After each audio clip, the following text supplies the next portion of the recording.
Hello, how's it going? It's Monday, and we got some Danganronpa to continue, actually.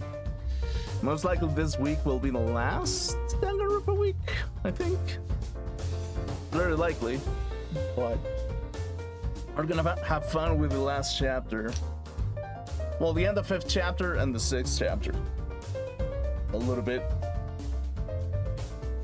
Man. Okay, cool.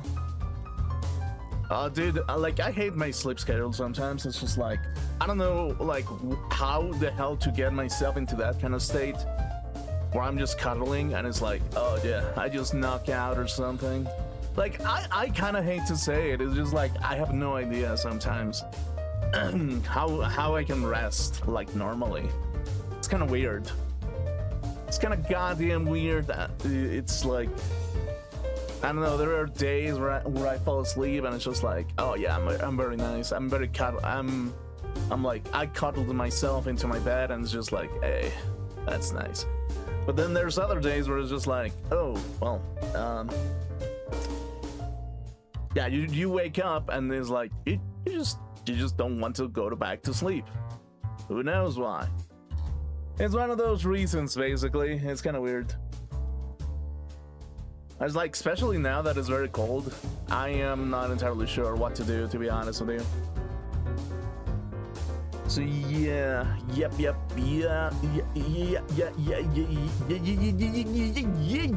or something, yeah.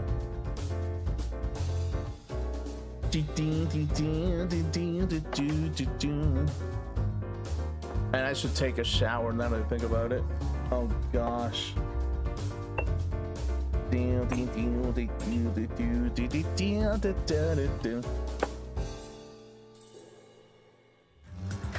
Cool. Okay, we're gonna continue. It's gonna be from the last bit of the 5th chapter. Let's get on with it.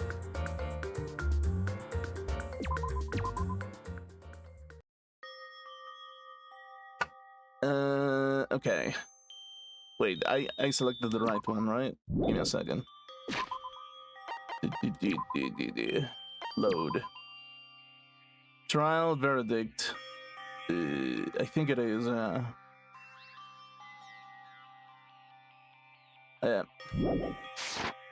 I returned to my cottage for the time being and fell asleep. Even after I woke up, my will to move my body didn't come back. That's why I didn't look back on everything that happened till now. I didn't think about what was going to happen. I just kept praying that nothing else would happen. I burrowed deep into my sheets and as if I were trying to hide. Okay. In doing so, I was somehow trying to endure the long day. And then the sun finally set. The day feels abnormally long when you spend it praying that nothing happens. Which reminds me, I haven't heard of Monokuma's announcement. I guess that isn't needed anymore. Is everything really going to end? What is everything anyway?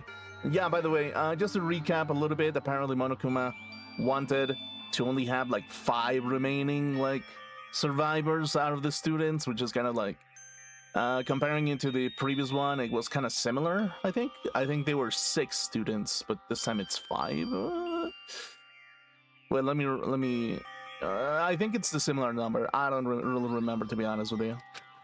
How much is everything? If we leave this island, is everything going to end? There's still so much we don't know. About our school memories, the future foundation, Hope Speak Academy, Monokuma's true purpose. Can we really end this and turn our back on all that? And not just that. If we're really leaving, then where are we going? Where do we go? What are you doing? Or like something Cotton Eye Joe? Like, I don't know. Where do we come from? Where do we go? Yeah. To Hope Speak Academy? Yeah. That was my last night at Jabberwock Island. That place where my worries didn't even matter. Everything was about to end.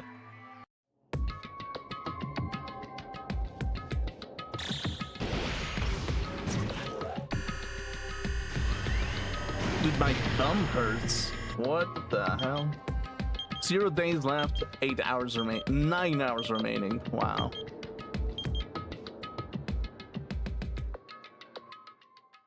I feel like I had a fun dream somehow. I didn't think it was about... I think it was about my childhood. Because of that, I was able to face the day with a somewhat happier feeling than usual. That's right. In the last day, according to Monokuma, suddenly my body shuddered. Right when I opened my eyes, I was gripped by fear that I had never felt before. A fear like I had been abandoned in this world. Completely, utterly alone. With nobody left on this island. Kazuichi, Fuyuhiko, Akane, Sonia. Like everyone was gone and I couldn't find them anywhere. I certainly couldn't believe in anything, like everything in this world was nothing but lies.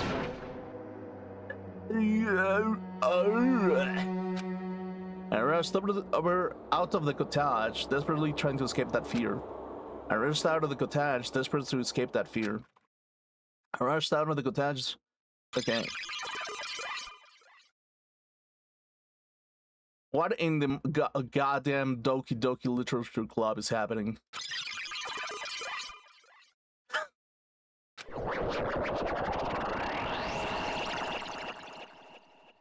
Okay. When I left the cottage, I randomly ran into her. Yeah.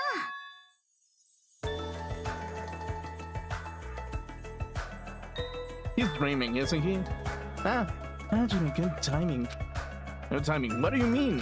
Hora. Remember Nagito's video message that we found at the factory? Yeah, when we were dealing with the bomb rockets, what about it? Apparently there was more to that message inside the laptop. Huh? We weren't able to see it until a day or so had passed. Apparently it was locked by a timer. But he set it up so we wouldn't be able to watch it until the class trial. Why would... Wait, what the fuck? Maybe Nagito planned to leave this as a will. Nagito's will? Where is it right now? What is happening? We were just planning to meet at the restaurant and watch it together. Oh, good God, at the restaurant. What the fuck is happening, actually? What is happening? Kyaki's still alive, I guess? And the game's glitching now. Okay. Did I load the right save? I feel like I might have.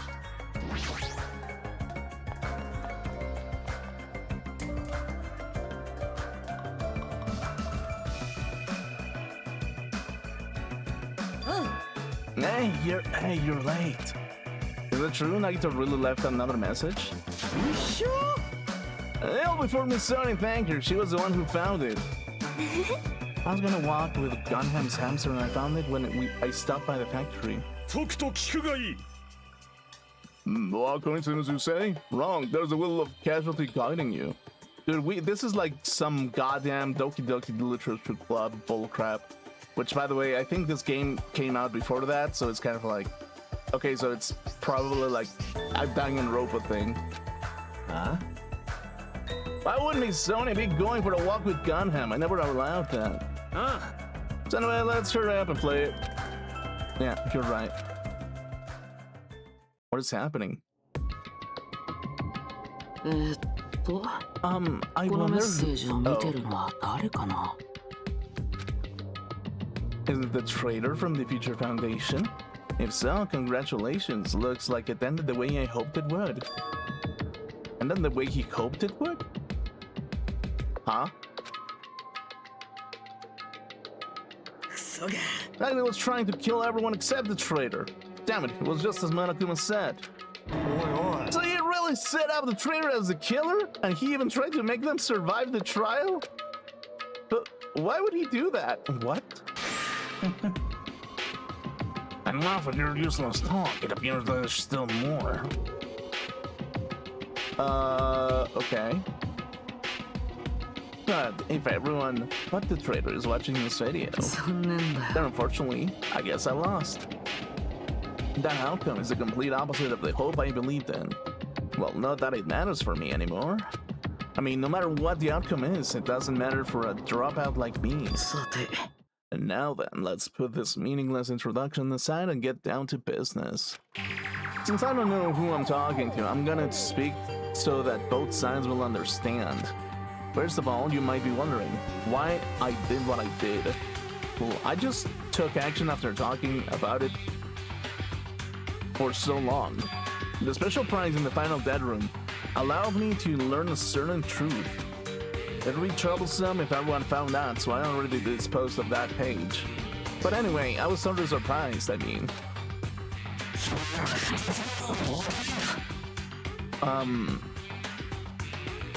Okay. The Future Foundation's traitor must have known that truth all along. And so I was able to learn the truth about this world and resolved to take action immediately. I shouldn't have made fun of Hajime. Deep down, I always wanted to become a protagonist myself.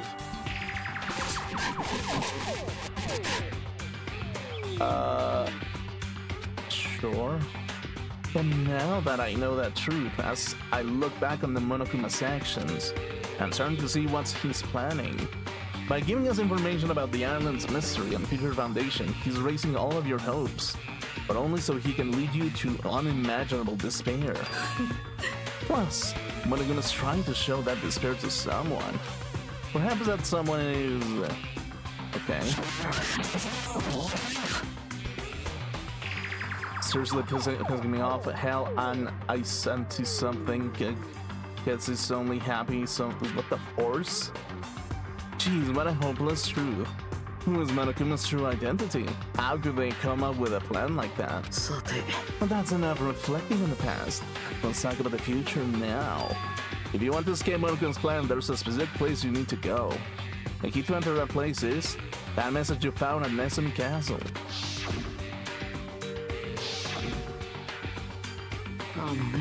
Normally, you need to follow a bunch of steps to enter that place. But since that message gets rid of those steps, you can think of it as an Easter egg or something. It was probably left by some other than Monokuma or Monomi. But that has nothing to do with me.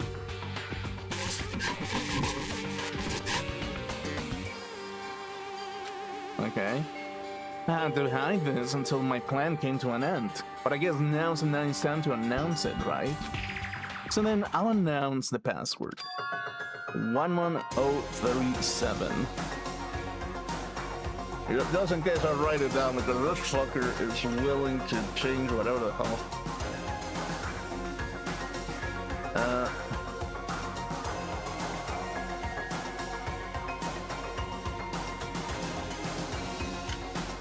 11037.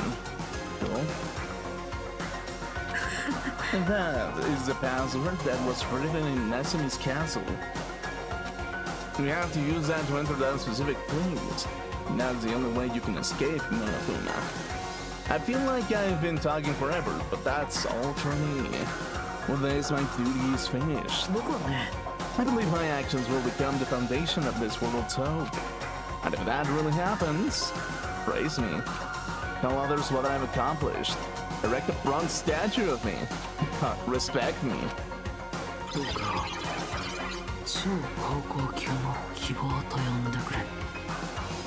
Please call me the ultimate hope. This was Nagito's final message. That Wenbanan 037 number that Nagito said was the password. Okay, my hero's back. There's no mistaking it. That's the password to enter an ancient ruin.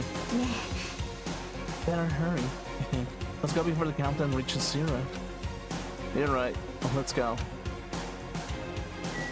Okay, that's weird. That's weird, actually. Okay, outside. Now's not the time to relax. I need to hurry to the ancient ruin on the second island.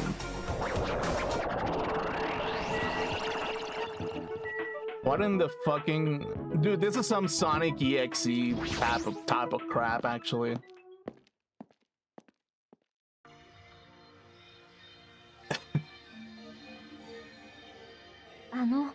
Somehow, it is quite nerve-wracking. Is that really safe to go inside? What's gonna be in there? 男子でしょ It's hard level to be freaked out like that. You're a man, aren't you? There's also that counter. There's no time to stand around. Okay. やってやろうじゃねえか Damn right, it's our last chance to get inside. I'm starting to feel nauseous from the thrills, the chills, the kills. ごちそうですね If you ever gonna let it out, why not do it in the Tupperware I keep with me? 大きい Hey, now's not the time to fuck around. 冬彦坊ちゃん It's going to be alright. You don't have to worry, I will protect my young master. Now then, let's go forward together. うっせえ The ぞ hell? Don't try me like a kid. リーダー命令だ Believe that hope lies beyond this point. That is your leader's order. Oink, oink, oink, oink. Dude, I forgot the voices that I made for them. なんだ What was that? クソクソ Well, you told her that you only understand piggy talk. エリ I said, you're so cool in piggy talk. 戸上の名にかけて I'm going to kill you. ひなたくん Had you made the password, please? Yeah, I know. Okay, so what is going on, actually? 11037, right? 大丈夫だよ There's nothing for you to worry. The only thing beyond this point is a shining future. Now then, let's open a door to the future. Okay.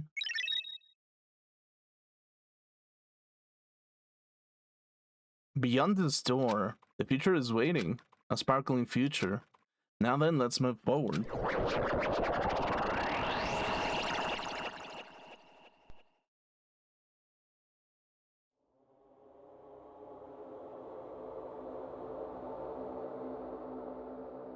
Um, ここは裁判場か is this a trial ground? でもどうして裁判場なんだ確かに裁判場っぽいけど、でも今までのとは明らかに雰囲気が違うっつうか。ところで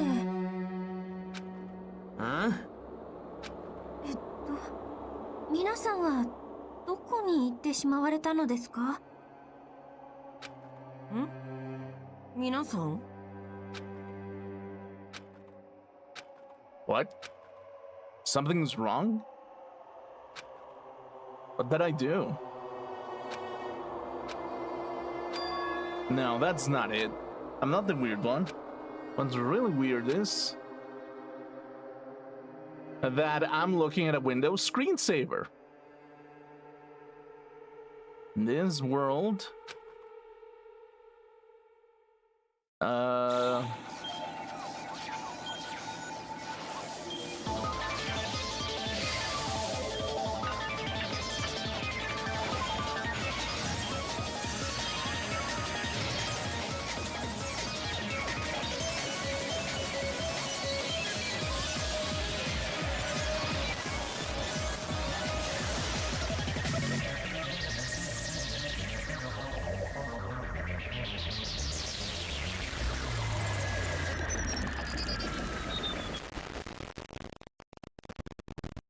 Stage clear? Question mark?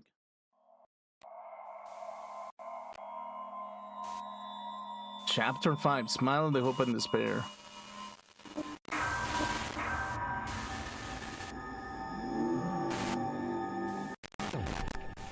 Okay, cool. To be continued. You have obtained a present, Gamer's Backpack. Okay. Yeah.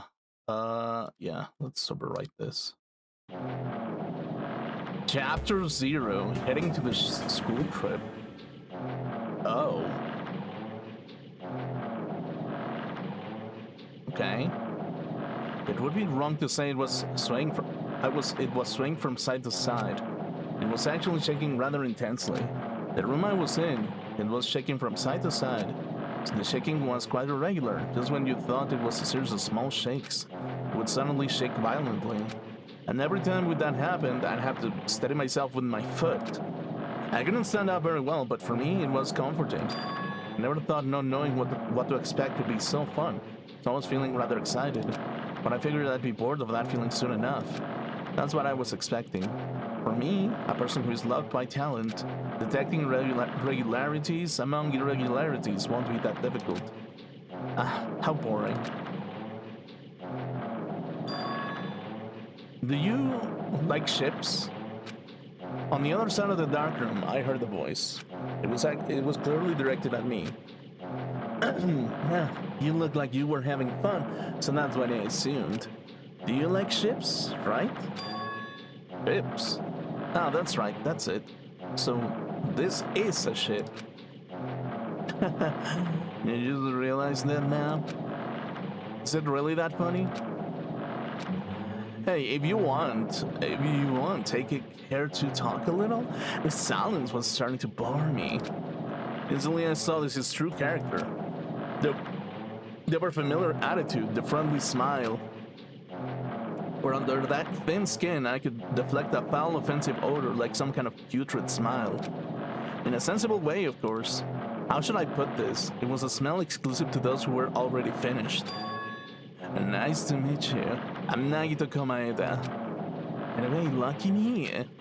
It's been a while since anyone was willing to talk to me, so to share a room with a person like that. Yep, I'm definitely lucky. Lucky?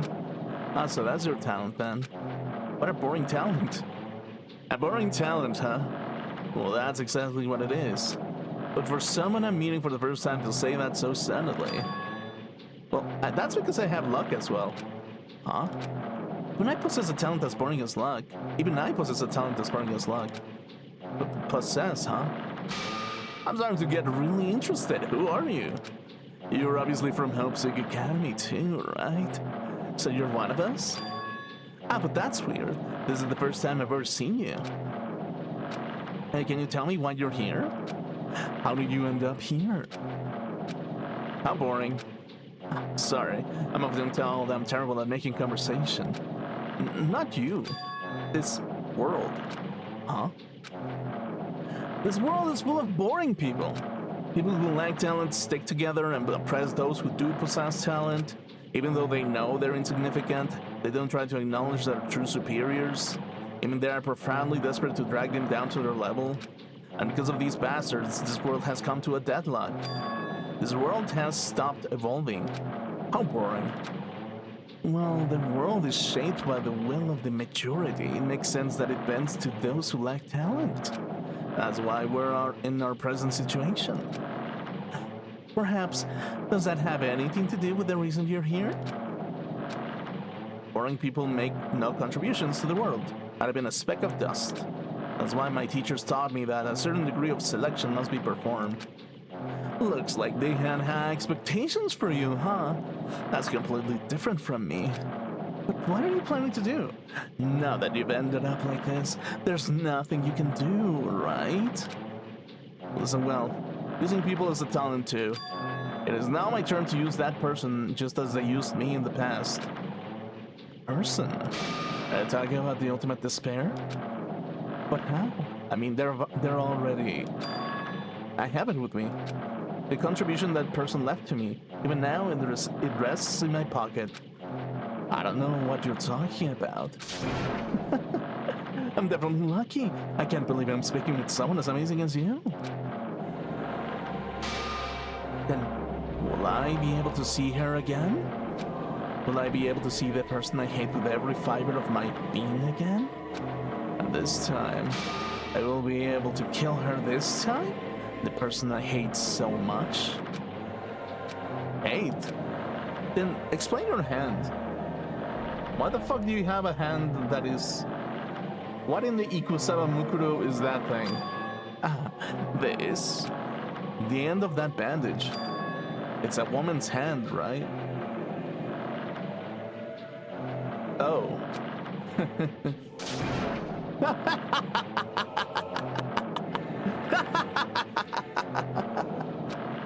Isn't it amazing?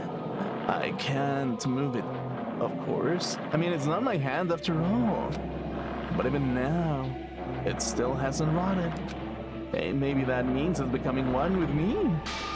Isn't it amazing? I have successfully become one with ultimate despair, my sworn enemy.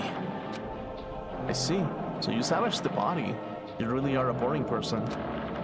I don't want you to misunderstand. I just see her as my enemy, you know? Because she is my sworn enemy. Because I hate her so much. That's why I took her power. And for that I... Wait, huh? Do I hate her? Huh? That's strange. Huh? Ha ha ha ha ha ha ha ha ha ha ha ha ha. Oh, look out the window. We're finally here. You're starting to see it too, right? That's Jabberwock Island, isn't it? Isn't it exciting? I wonder what's going to happen on that island once we get there. What's gonna happen? I can already predict what will happen. Huh? I already know because I am loved by talent. But no matter what happens, it's of no concern to me. I will not be able to participate in what lies ahead. Really? I don't really understand, but I guess we have to part ways for a while. That's disappointing. We seem to get along pretty well. Hey, can I see you again? There's no reason we'll never meet again. After all, you are boring. Your talent, your thoughts, your entire existence is boring to me. You really don't play along, do you? Heading to the school trip. Okay. Chapter 0 end. Okay. Interesting. Huh? What is this? It's a door. There's a door. Huh? A door? Why is a door here? Where am I? How did I get here? Where am I supposed to go? I feel like this has happened before, actually. Oh, hello. Huh? Isn't this a classroom? But even so, it's a very strange classroom. Why am I in a place like this? I went inside the ancient ruin with everyone else. And I arrived at a place that looked like a trial ground. But then why? It's not connecting. I don't know why I'm here. It's like there's no connection between how I left the trial ground and how I ended up here. It's just like before. When we were all gathered in that classroom, just before we arrived at Jabberwock Island. But where is this place? It is somewhere on Jabberwock Island?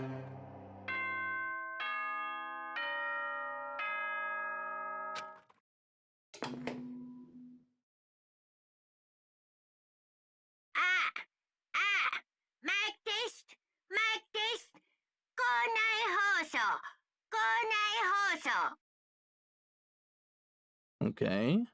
大丈夫聞こえてるよね。ではでは。お前ら、希望が峰学園にようこそ。これから卒業試験についての説明を行いますので、至急体育館までお集まりください。Huh? Did he say what I think he just said?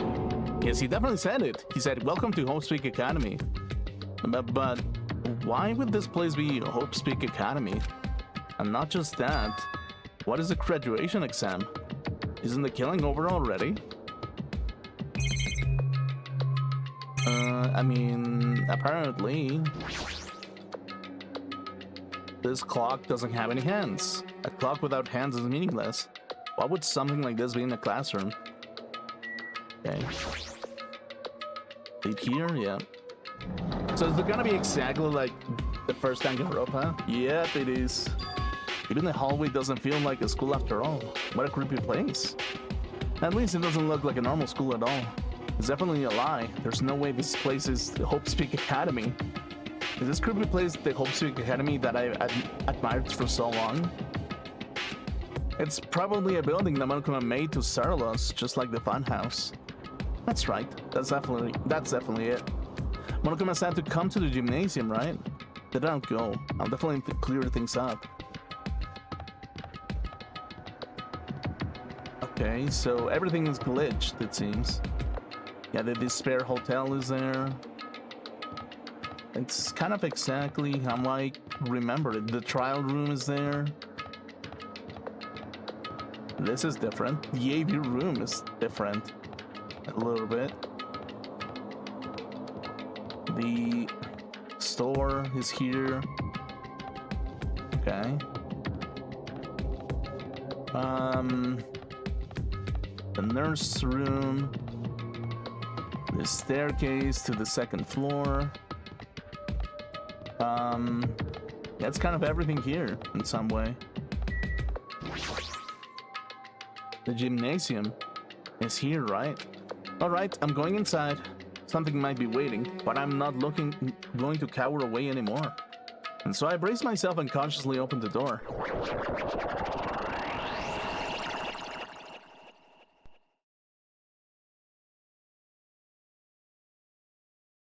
This is the end.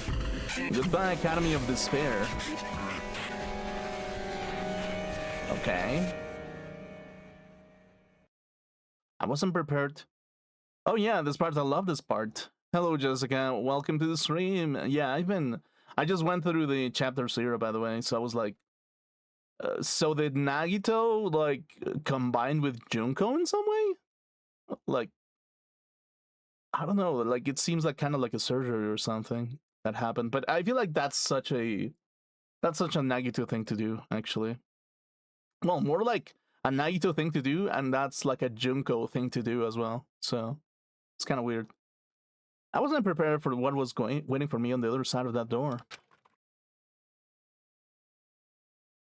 Oh my god, okay.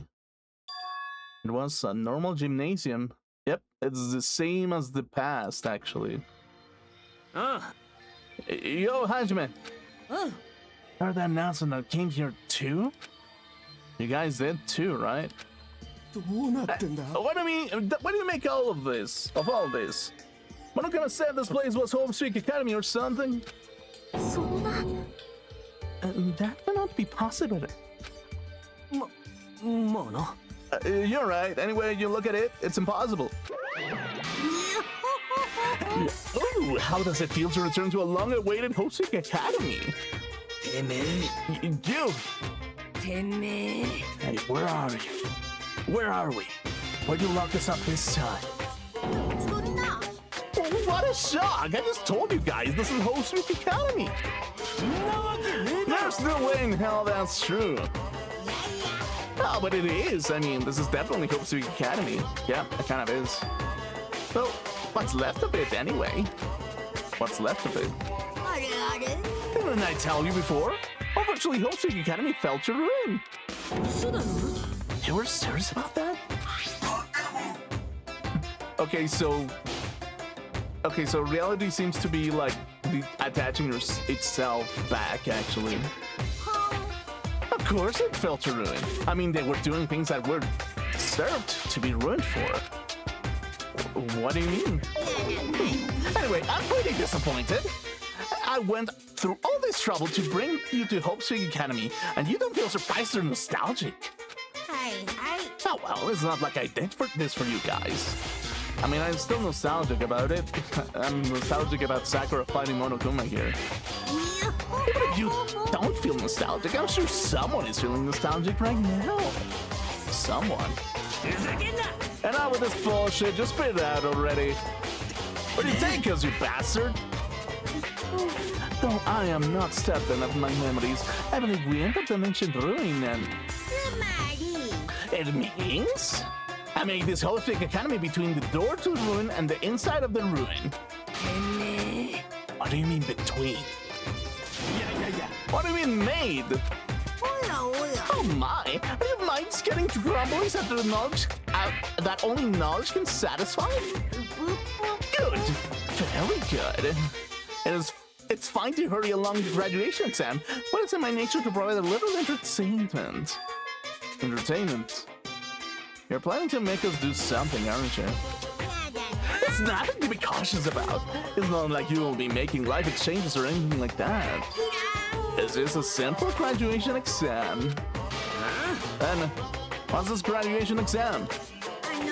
Well, as the headmaster, I'm conflicted, you know. On one hand, I'm really happy that you're finally going to graduate. But on the other hand, I'm worried about whether you guys will be okay in the outside world. That's why I'm thinking about telling you what the outside world is like before you make a decision. Whether you want to leave Jabberwock Island or stay here. Huh? We're obviously gonna get out. There's no way we'd stay here. This is annoying. Just hurry up and let us choose. Let's choose right now. You can't do that right. The main cast hasn't arrived yet. Main cast? Meaning, you guys are just extras until the guest of honor arrives. So enough complaining already. Hurry up and start researching the outside world. What do you mean? I have dispersed all of the teaching materials you need for your research through the Hope City Academy. Well, don't you think this needs to be said? I don't think this needs to be said, but all the information is accurate and contains no lies whatsoever. Otherwise, the main cast is gonna hate me. So please rest assured and strive to do your best during your field trip. And as usual, after leaving us with his scripted words, Monokuma disappeared. Even if the setting had changed, even if the killing was finished, he was still the same as usual. What is going on? Outside the world? Main cast? Somehow, I have a bad feeling about this. Oi. Like, he kept insisting on this place as Hope City Academy. Well, that's impossible, right? 何言ってんだ How we make it back to Hope City Academy from a tropical island in the first place? It's impossible, unless it's like the actual Hope Speak Academy is in Jabberwock Island or something. There is no place for Hope Speak Academy to exist in Jabberwock Island. I said I wanted to go back, but I don't want to go back to a creepy place like this. What does this mean? So many things I don't understand have happened on the island. This building is really Hope Speak Academy?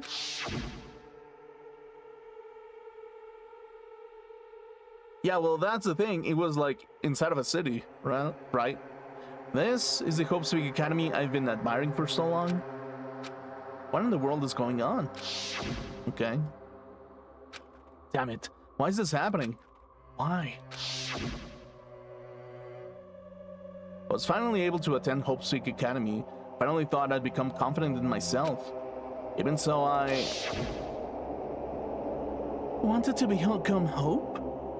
That's what you're thinking. If that was your thinking, just stop it. Listen carefully. The only humans worthy of becoming Hope possess amazing talents and strong will. And the moment you are born into this world, you either have that or you don't. It has nothing to do with effort. You must be chosen by Hope to become Hope. That's why it's not even worth admiring. Or were you so blinded by your admiration for Hope Speak Academy that you couldn't even see that? You're just some nobody from the reserved course who never had a talent to begin with. And nobody who forgot he was a nobody. That's all. If I really am a nobody, then you should have just left me alone. Why do I have to go through something like this? Hajime, did something happen? Huh? Oi, Kora. Now's not the time to sign out. Sorry, it's nothing. I don't really get it, but is that all? As long as I don't beat the crap out of Monokuma, there's nothing's gonna be solved. Is that what it means? Just what the heck is Monokuma anyway? He's not part of the Future Foundation, right? If you say that, then what is the Future Foundation? Even though Chiaki and Monomi are gone, our situation hasn't changed one bit. Which means, the Future Foundation wasn't our enemy. That's the only thing I can think of. So they're not World Ender? Then we're really tricked by Monokuma? However, the Future Foundation is responsible for trapping us in this island, right? Regarding that matter, I believe Monomi never once denied that. Even if they're our allies, they might not just be allies. Maybe Monokuma is telling us to investigate that information on our own. Chiki said she could not betray the Future Foundation, but if she were still alive, she definitely would have helped us. No, even her just being with us would have been a big help. So what should we do now? Well, that's obvious. If we're gonna get out of here safely, we have to do that graduation exam, right? めんどくせえな。 Graduation exam, huh? I'm not really good at taking exams. Well, I guess it's better than people dying. たくよ。 Monokuma said something about a field trip, right? Is he telling us to investigate like we've been... おっしゃい。 Alright, I'm gonna do it. Jeez. つーか。 Yeah, we might be able to learn about something. About Hope Civic Academy, about ourselves. I don't care, we don't know anymore. If we can just go back to our normal lives, I'm fine. Hey, can we go? We can go home when this is over, right? We can finally get off this damn island, right? If that's the case, let's leave this island alive by all means. 赤棒です。 Oh, yes. He's right. Now's not the time to bemoan how unlucky I am. Where's this place really is? What's happened to Kopsik Academy? None of that matters. What's important is, I need to leave this island with the others. We sacrificed so many lives in order to survive just so we could do that. There's no way we can stop now. But Monokuma should already know that that's what we're thinking. So why did he say that? We have to decide on our own whether or not we want to leave Jabberwock Island. You should already know that we've never choose to stay on this island. なあなあ。 So what are we gonna do? Can we start already? But what are we even looking for? Do we just have to investigate this weird-ass building? でもよ。 Even so, I don't think we'll find the answers to all the questions inside this damn building. I'll just go ahead for now. Hey, you're already going? たくよ。 What's in that idiot thinking running ahead without being cautious? She obviously isn't thinking about anything. ですが、 It'll be fine. There will no longer be any situations where we must exchange each other's lives. よーし。 So we should do our best as well. Like they say, it's not scary if everyone stops at a green light. If we stopped at a green light, we'd never reach our goal. 仕方ねえな。 I kind of took off on her own. It might be faster we split up and look around too. Like Sonny said, if there's no more killing, we don't have to worry about anyone betraying us anymore. And let's get this over with and go home. じゃあな。 I'm going ahead. I'll see you guys later. With those brief words, Fuyuhiko left the gymnasium. 失礼します。 I shall do my best to obtain a wonderful clue that will be useful for everyone. Now then, please excuse me. Soon I took a deep bow and then left the gymnasium. Miss Sonia! Sonia-san! Miss Sonia, please don't leave me! I'll be in danger if I'm left alone! Kazuichi's chase after Sonia, who had just departed and left the gymnasium. I should hurry and start too. Just a bit more. Just a bit more and it's going to end. I can escape this nightmare and return to my useful, peaceful, everyday life. The only thing we can do is advance towards that hope. Even though I don't understand and that a lot of horrifying things keep happening. For the sake of everyone who couldn't make it this far, I'm definitely going to go home. Investigate.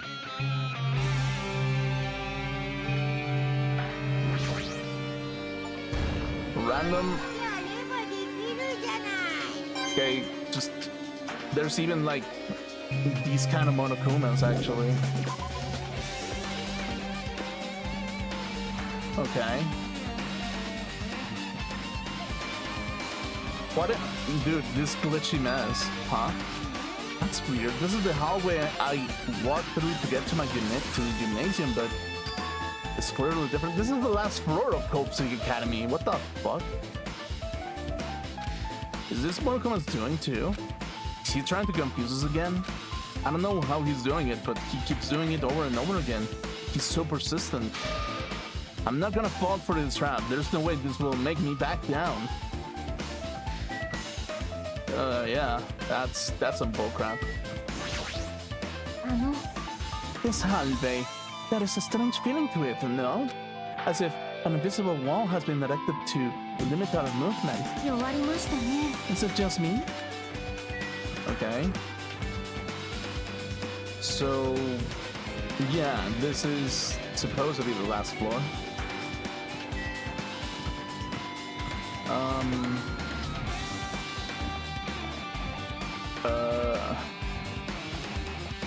Oh yeah.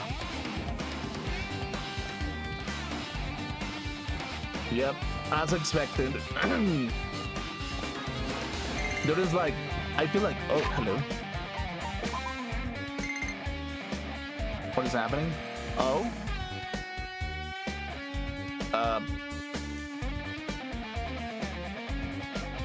It wants to give you something. 100 mono coins, ramune, and coconut juice. Goodbye.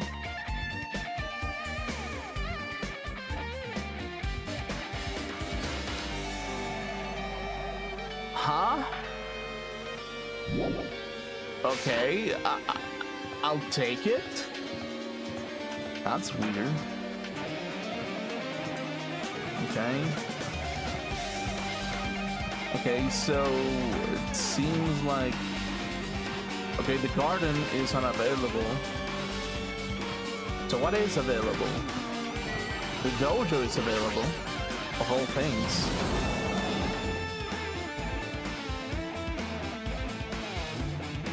That is literally... Is this a dojo? It's full of strange things that make me think there's no way we're inside a school. Perhaps it's a mistake to expect this inside of a building to make sense.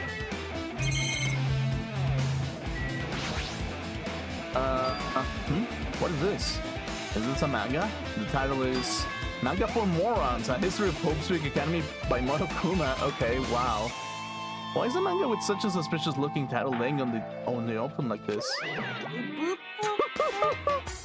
Let's start with the history first, class. Reading manga is the third best way to learn about history. And what's the first, you ask? That depends on the person. So just as I thought, Monokuma made this. That totally explains how suspicious it looks. I really want to just ignore it, but there's no way I can do that. Fine, I'll look at it. I'll look at anything that might be a clue to getting out of here, no matter what it is. I picked up the manga off the floor and started flipping through the pages. Which, by the way, this looks like early 2000s, like bullshit, actually. Oh my god, it actually does. It's an introduction to Hope Street Academy history as narrated by the cutesy character on the cover. The story begins with an introduction to Hope Street Academy. Hope Street Academy is a government-funded school of privilege where only the most talented high school students can hope to attend. Built to raise hope in the nation's future, many of its alumni are key leaders of various industries. New students are chosen through a scouting process, but the ones who scout them are Hope Street Academy's teachers, who serve as both educators and researchers of talent. Hope Street Academy isn't just a school for talent, it's also a school for researching talent as well. However, for the past few years, Hope Street Academy has been suffering from a decline in funding. If this persists, the Academy believes they will not be able to make progress with their research of talent. So they decided to implement a new system, the Reserve Department. Oh, okay, well that makes sense. Unlike the main department, who scouts for students, the Reserve Department utilizes a general entrance exam.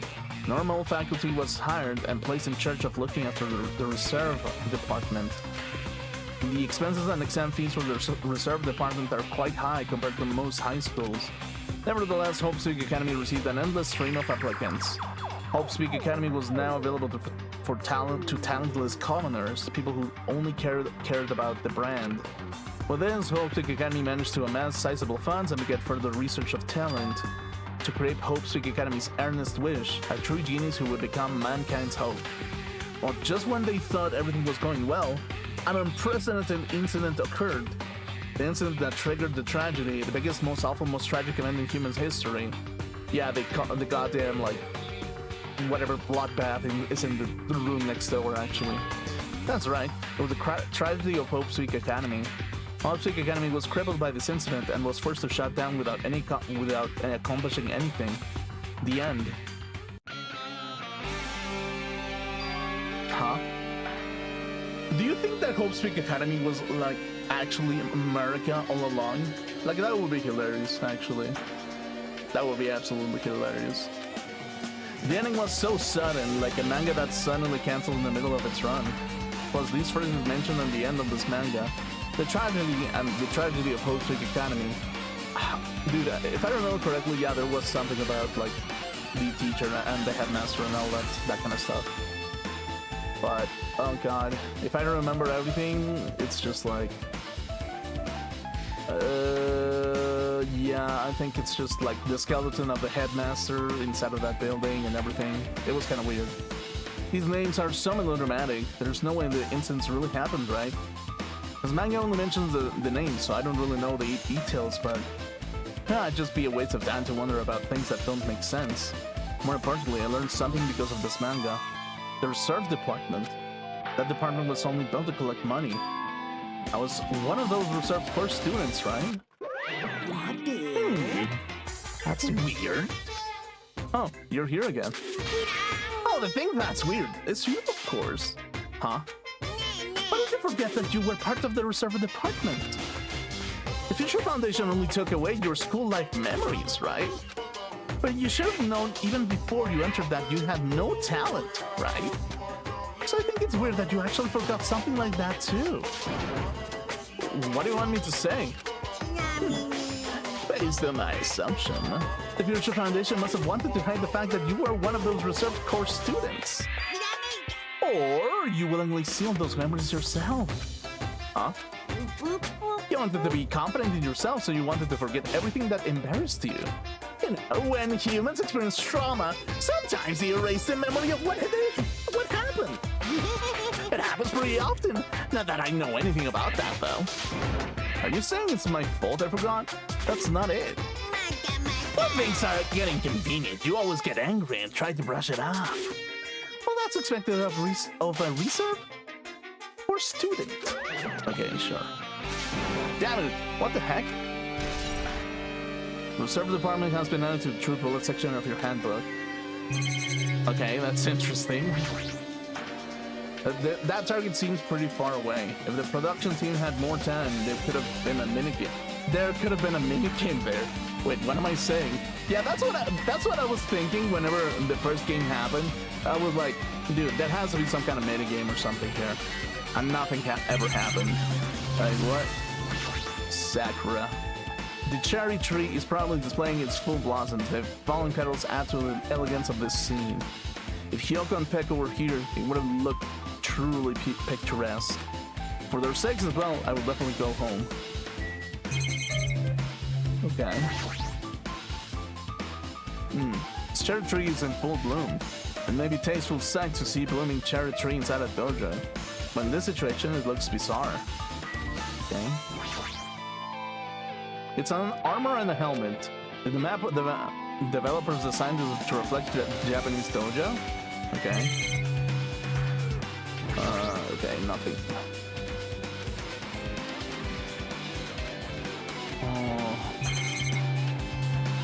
Oh, also the locker.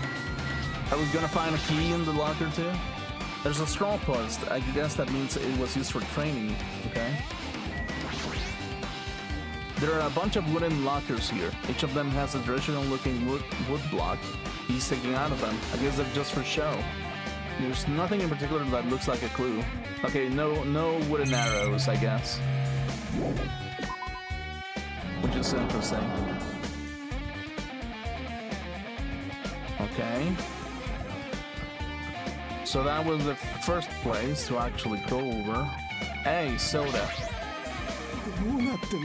This alley is kind of creepy. I can't go to places that I should be able to go. It's like some rule of being enforced for no reason. Like there's an invisible wall or something. Yeah. This game is gonna meta game the fuck out of like everyone at this point, I feel. Okay, dojo.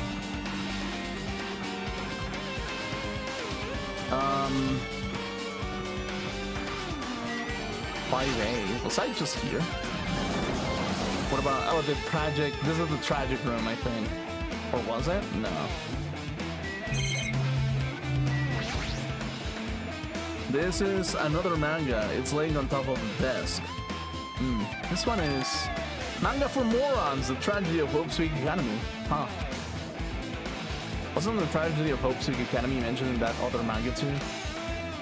It's why Hope's Week Academy went bankrupt, and it was the trigger for the biggest, most tragic, most awful event in human history. If I read this manga, will I be able to learn a little more about the incident? Okay, let's see. I took the manga from the desk and started flipping through the pages to see what I could learn about the event known as the Tragedy of Hope's Week Academy. The story made heavy use of outdated stylized drawings depicting characters solving mysteries. What's written here is, as the manga suggests, the Tragedy of Hope's Week Academy occurred at Hope's Week Academy. The key player in that event was a student named Izuru Kamukura. Izuru was a genius known as a symbol of hope. Hope's Week Academy used all the resources to develop him. Supposedly, Izuru was a genius amongst geniuses and possessed various talents, wielding superior talent for the hope of mankind. The Academy referred to Izuru as the ultimate hope. To protect such rare talent, the Academy completely concealed all evidence of Izuru's origins and identity. Because of that, most of the students at the Academy were completely unaware of Izuru's existence. But Izuru, who was known as a symbol of hope, was responsible for a horrible incident. 13 students of Hope's Week Academy's student council, among the Academy's best and brightest, were brutally murdered by Izuru. By the way, that's what I mean, like, this has to be in America or something. However, the incident did not... nah, I'm kidding, obviously. The Academy tried to protect Izuru's superior talent and conceal the incident as though it never happened. However, a certain student began working in secret to use that incident to their advantage. That student uncovered what the Academy did, and by making that knowledge public, it stoked the fires of the reserve corps students who had long been dissatisfied with how they'd been treated. All the other kids with their pumped up kicks better run, outrun my gun. All the other kids with their pumped up kicks better run, faster than my bullet. Well, actually, I don't remember if they got killed by a pistol or something. There was something else. And the uprising began. And that heralded Hope's Week Academy's destruction. This is the entirety of the tragedy of Hope's Week Academy. Eventually, that incident would lead to that horrifying, devastating incident. The incident that would be known as the biggest, most awful, most tragic event in human history. Works cited, Danganronpa 0. Okay. With a heavy sigh, I closed the manga. Am I supposed to believe this? There's no way 13 people were killed at Hope's Week Academy. Well, technically speaking, they were. What irony! For a genius known as the ultimate hope to cause such a gruesome incident. Our talent like that is too regal for society. It's like trying to buy juice with a bar of gold. You should be lucky that you're incompetent. Damn it, it always has to lead up to something offensive.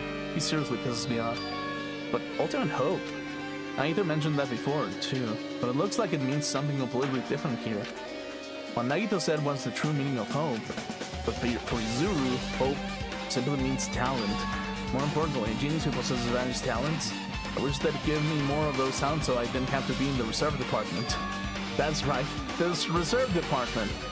Here, it said that the reserve corps students in the reserve department began the uprising. Then what about me? Was I a participant too? No, that's not possible. There's no way I have no reason to do something like that. I was like, Hajime actually is Izuru or something. Anyway, I have learned about the tragedy of Hope's Week Academy, but the biggest, most awful, most tragic event in human history is a far worse incident, right? What kind of incident was it? And who's the other student that isn't Izuru? A certain student who secretly used the incident to their advantage. Who is that? This incident is really messed up. But all it's doing is raising more questions. The mysteries just keep piling up. Okay, so that's weird.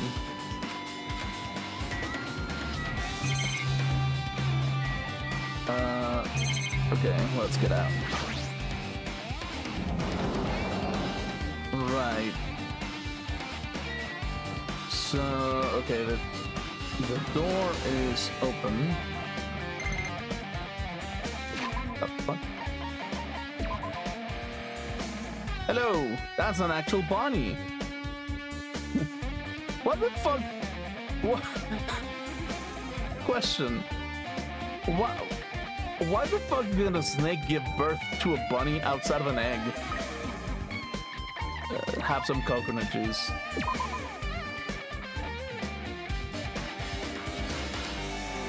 Yeah, sure. Oh, jeez. Okay.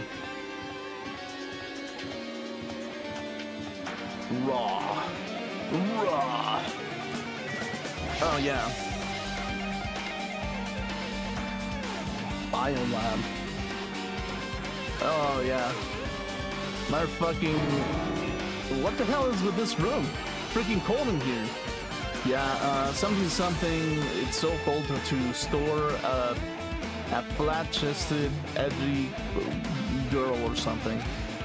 Like I'm in a freezer or something. I just stand still. I'm freezing to death. I should hurry up and investigate so I can get out of here already.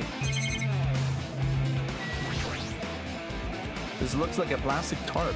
Why is this left out like this? Clean up after yourself, will you? I mean, it kind of came into play in the last mystery, so. I've seen this in movies before. It's a refrigerator for preserving dead bodies. At least that's what it looks like, but that's not possible, right? Keeping dead bodies in the high school biolab isn't something you should joke about. It just feels so forced. This idea should have been cancelled during development or something. What am I thinking? Yeah, well, sure. There's another manga just laying around here. This time the title is Manga for Morons, the biggest, most awful, most tragic event in human history. I knew it. The next one would have obviously be about this incident. The biggest, most awful, most tragic event in human history, huh? But what was the incident really all about? It might turn out to be something lame. I flipped through the... Oh, wait. Is that a familiar face? I flipped through the pages of the manga and hoped that I was right. Okay.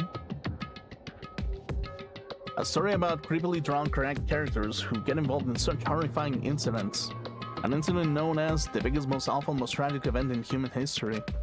Is this drawn so grotesquely because the incident itself is that grotesque? Anyway, the beginnings of this creepy manga starts with this sentence. The tragedy of Hope Peak Academy was simply the trigger. At first, the uprising of the Reserve Corps students that triggered the tragedy of Hope Peak Academy was initially hoped to be resolved quickly, but the situation continued to escalate to dangerous extremes. The movement started spreading all over the internet and fostered a thriving online community. The community was not limited to students, and people of various races and nations began joining in. But the movement was not confined to the internet and began spreading and eroding the real world. When the movement started, it was indistinguishable from any other demonstration inspired by social unrest. But as it spread across the world, certain abnormalities soon came to light. By then it was too late. The end and the means had vanished, and wanton destruction became their only goal. The strong butchered the weak killed the weakest among them, and soon the weak formed factions to brutally murder the strong. As the violence and death continued to spread, the shock of their actions began to disappear. As if the era was regressing to more uncivilized times when sceneless deaths were the norm. The media was oversaturated with deaths to the point where people would watch them while enjoying a meal. By the time the world realized what it had become, it was too late to stop what had happened. A feeling of immense despair began spreading and eventually engulfed the world. Acts of terrorism and coup d'états began occurring around the world. A war waged in the name of despair. A war fought not for principles, religion, or personal gain. Just war. Pure war. And because of that, there was no way to resolve it. How could a movement started by a high school student progress to such a hopeless scenario? The only explanation is the existence of a certain organization devoted to a certain student who influenced Hope Peak Academy, a group called Ultimate Despair. Instead of using Hope's Peak Academy talents for the sake of mankind's hope, they use them for the sake of mankind's despair. The key members of society use their influence to brainwash the masses in order to spread despair. Tech-savvy computer programmers wrote software to spread despair. The powerful and influential created new values and morals to spread despair. And with this, they created the tragedy, the biggest, most awful, most tragic event in human history. As long as the ultimate despair exists, the despair engulfing the world will never end. The tragedy will never end. My heart was racing in my chest, but my body felt ice cold. And it wasn't because of the freezing in this room. The biggest, most awful, most tragic event in human history. This is definitely all made up. I mean, if this is really true, then what's happening in the outside world? My family, my friends, the convenience store I frequent, the nearby bookstore, my favorite restaurant. What's happened to them? Hey, are you seriously yelling at the manga? How crazy are you? Who would enjoy reading something like this? Oh my, you don't like the manga? A school student who doesn't like manga is like an office lady who doesn't like to eat candy. There's probably office ladies who don't eat candy. Probably. Actually, what woman doesn't like to eat candy? That's something I want to know. Enough. What's this messed up manga? I thought you'd obviously know about such a horrible event that destroyed the world, but for you not to remember that, such despair. That's the Future Foundation's fault now, thanks to them stealing your school memories. The incident that happened during that period has become completely removed from your brains. This incident really happened, and I actually forgot about it? There's no way that's possible.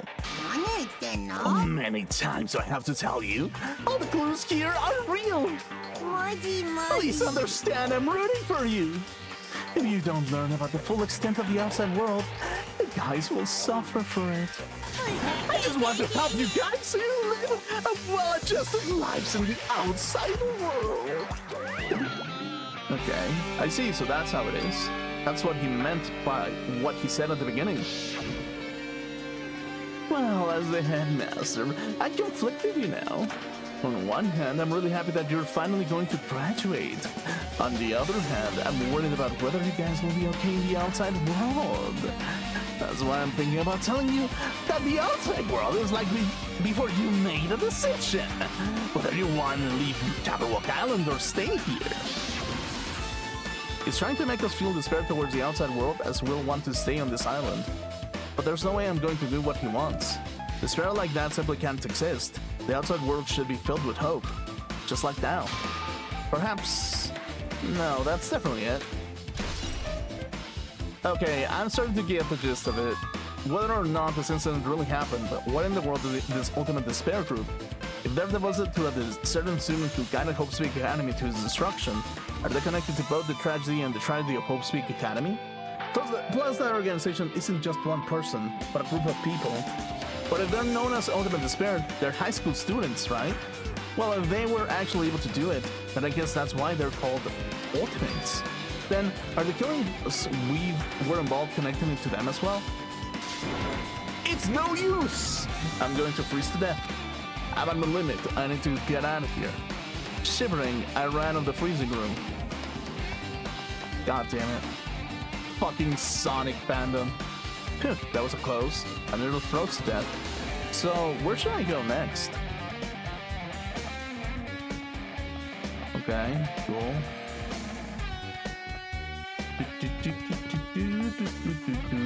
Is this the room, actually?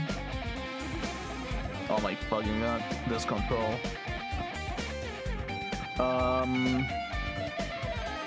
It's this one. Okay, that's the... It has to be one of these classrooms, actually.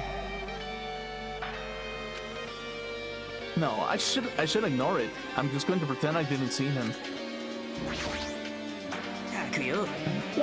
When I went inside this room, that bastard bird was suddenly here. He keeps glancing at me. I wonder why. It's gonna be shitty either way. So I'll let you handle it. There's no way I'm gonna deal with that idiot. I want to do that, Dangan. Okay. Oh yeah, the classic El Clasico. This is metal slabs are covering portions of the classroom where the windows would usually be. There's better not be remnants of this killing school life. Yeah. Why, hello, Hajime. I hope you're doing pleasingly well. Are you pleasingly well? You're pleasingly well, right? What are you doing here? Oh, there was another thing I needed to tell you on this floor. I got bored of drawing manga. Can you forgive me for telling you word by word of mouth? You should have done that from the beginning. I didn't want to read your manga in the first place. A high school student who doesn't like manga is like a super wrestler who doesn't like eating hot pots. I'm really fed up with your babbling. Hurry up. What did you need to tell me? It's about that key piece of information you've been wanting for so long for. Surprise! It's about the ultimate despair. Huh? Even though the term ultimate despair refers to a group of these days, it was originally the title for a high school girl who was the most powerful, evil, and feared person alive. A high school girl. Lady Junko Enoshima. Junko Enoshima. The former ultimate despair. She created a despair-bringing with charm and humor, and created the ultimate despairs.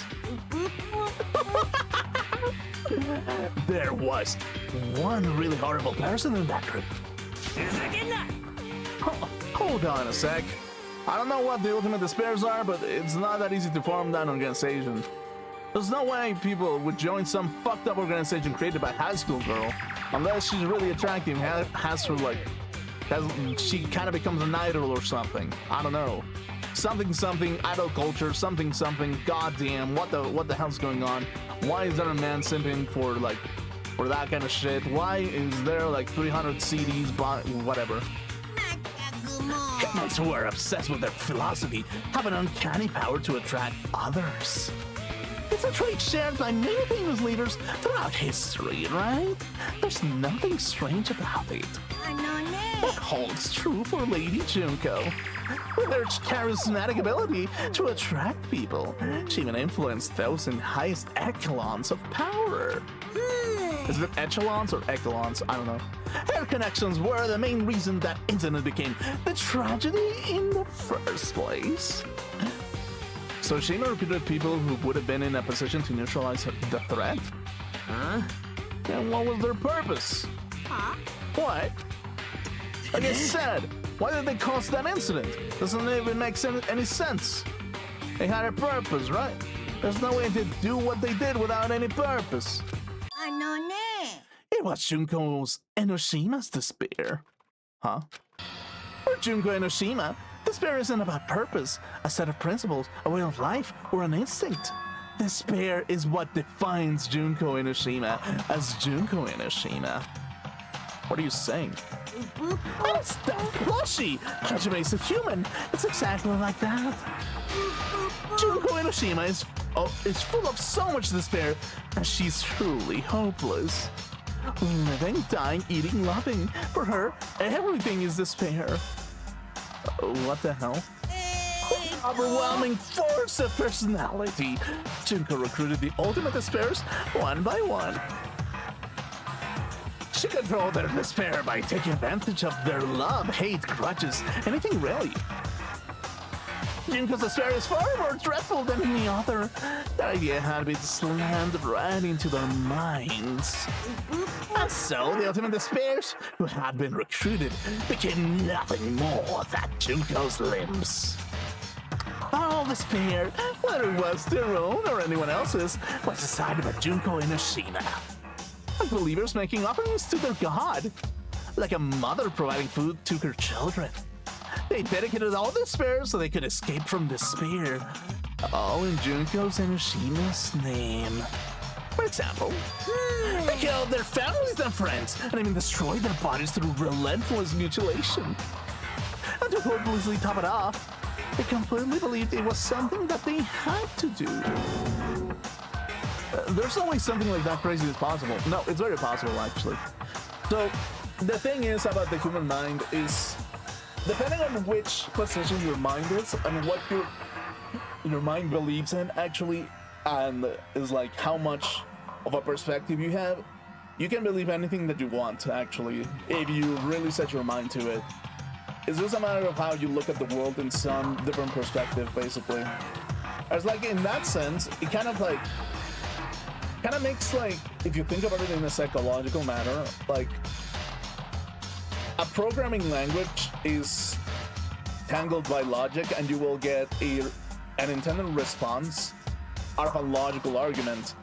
But it's like, that's part of the logic of a computer that a human being can understand and see that it can be replicable. It's kind of like a science. Instead, with human beings, the thing is, there's tone, there's circumstance, there's condition, there's background, there's anything, basically.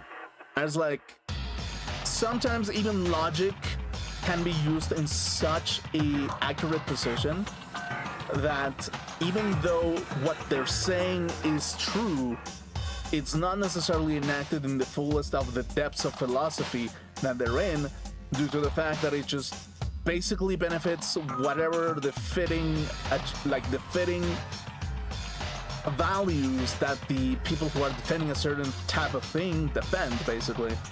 So it's like, you can say that you defend logic and everything that comes with logic, but if there's some kind of emotional attachment to it, logic just becomes kind of like the code to go through. It just becomes the tool to go through. And it's just like, in order for you to be part of the logic, sometimes what people do is that they're like, hey, logic is only belongs to this kind of group of people, okay? Any kind of, even if you say exactly the same thing, and you're not of that group of people, suddenly you are in the wrong because you're kind of doing it wrong, or like people treat you crazy because you're like, hey, you know, that's kind of the thing, right? It's like, that's the problem with it, basically, because it's like, yeah, well, if you're defending these values, why aren't you exactly like us? There's no real, like, why aren't you exactly like us? Why should we hear anything that you have to say, even though that the message that you're saying is absolutely logical in its own nature, basically? So that's kind of like the magic that comes in with like emotion, human nature, circumstance, and how charismatic is one individual to one another, and how much of an illusionist they're willing to put into another kind of person, basically. Because like, whenever that happens, it's like that's why a lot of songs kind of like make emphasis of like, I can promise you the world, the moon, the stars, the everything, and I can smooth talk you into that promise of the world, perfect world where everyone is equal, everyone is great, everything is perfect. But nothing of that ever happens, simply just by the fact that it's just like, is the illusion of a given circumstances of some people benefiting of being like equally treated as any other individuals, as compared to how the true nature of human beings are, which is preferences are a thing. Preferences are a bit of human nature within themselves, basically. Like, even with families, there's always going to be that kind of saying that is like, you don't have a favorite child, but you kind of have a favorite child, basically. You kind of have the child that you don't like as much as the rest of them. As like, for people to kind of like say that everyone is equal in that world is absolutely dreadful, because that's just not part of the human truth that they are a part of, basically. And it's like, it's a lot about context, basically. It's like a single, like I'll give you an example. It's like a son that has no brothers is just going to ultimately have more preferential treatment if they've been treated well within the family, and they're always going to be the place of attention no matter what. They're always going to be in that pedestal because emotionally there's that investment of the family basically. And kind of consider that with any kind of like logical argument that people are like, yeah, well, you're saying exactly the same thing as everybody in this room is saying. But the brother over here, he has been here from the beginning, and he's kind of like sweet talking, and he's like, you know, he's kind of attractive, and you know, it's like he kind of got a lot of money, so you know what, I'm gonna prefer that over your word, even though technically speaking, you're saying exactly the same thing. And that's kind of like the nature of human logic that even goes beyond what logic is really a part of, basically.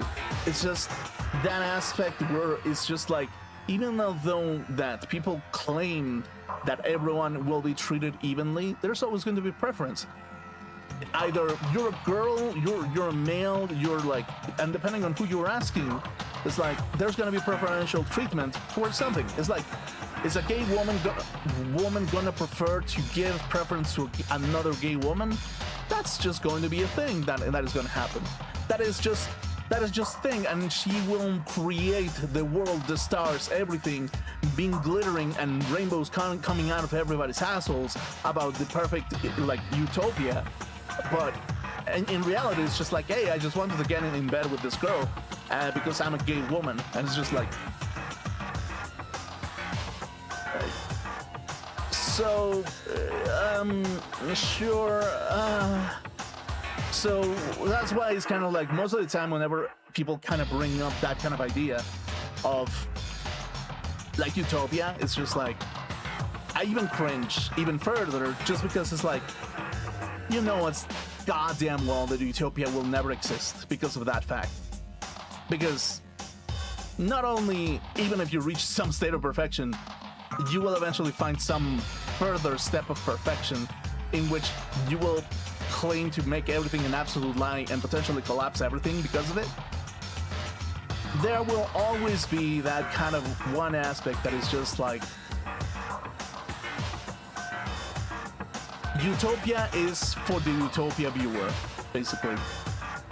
You can say that the perfect setting is for you to have this particular set of land, this particular set of houses, this particular set of money, this particular set of things, and you can say that, hey, because it's that special thing, I must have it, and then I will have my utopia, even although that for everybody else's is absolute hell on earth. And it's like, that's why it's just like, utopia is not only cannot exist, it's such a toxic thinking, it's such a toxic thought, a fucking like the path towards insanity, the path towards destruction, and the path towards like the destruction of the individual in that sense, basically. Anyone who ever claims that utopia is close, either is by technology or by social status or by anything, is absolutely nuts. And that's set on an objective, which is total domination over what other people think about what utopia really means, basically. So, and sometimes they can really make people change their minds towards it, but will they truly enjoy it? More often than not, they won't, basically, because like, even although people can make like a compelling argument towards something, more often than not, the people who are sending the message, they will not be able to personally deal with you into creating your own personal utopia, because not only is that physically impossible, basically, it's not guaranteed that they will absolutely like you and be within their human logic to begin with. So, due to that fact, it just makes absolutely no fucking sense, that kind of like mentality whatsoever. It's just impossible. It cannot happen. And the closer we are, the closer destruction can be on the rise, just simply because there will be disagreements, basically. There will be disagreements over what perfection really is. There's even debates like, and the clearest example is this one. There are some men who really like them short. There are some men who really like them tall.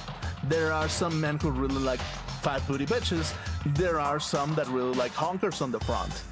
There are some who like them thin, those who like them thick, and those who like them to be furries. Disgusting to the core.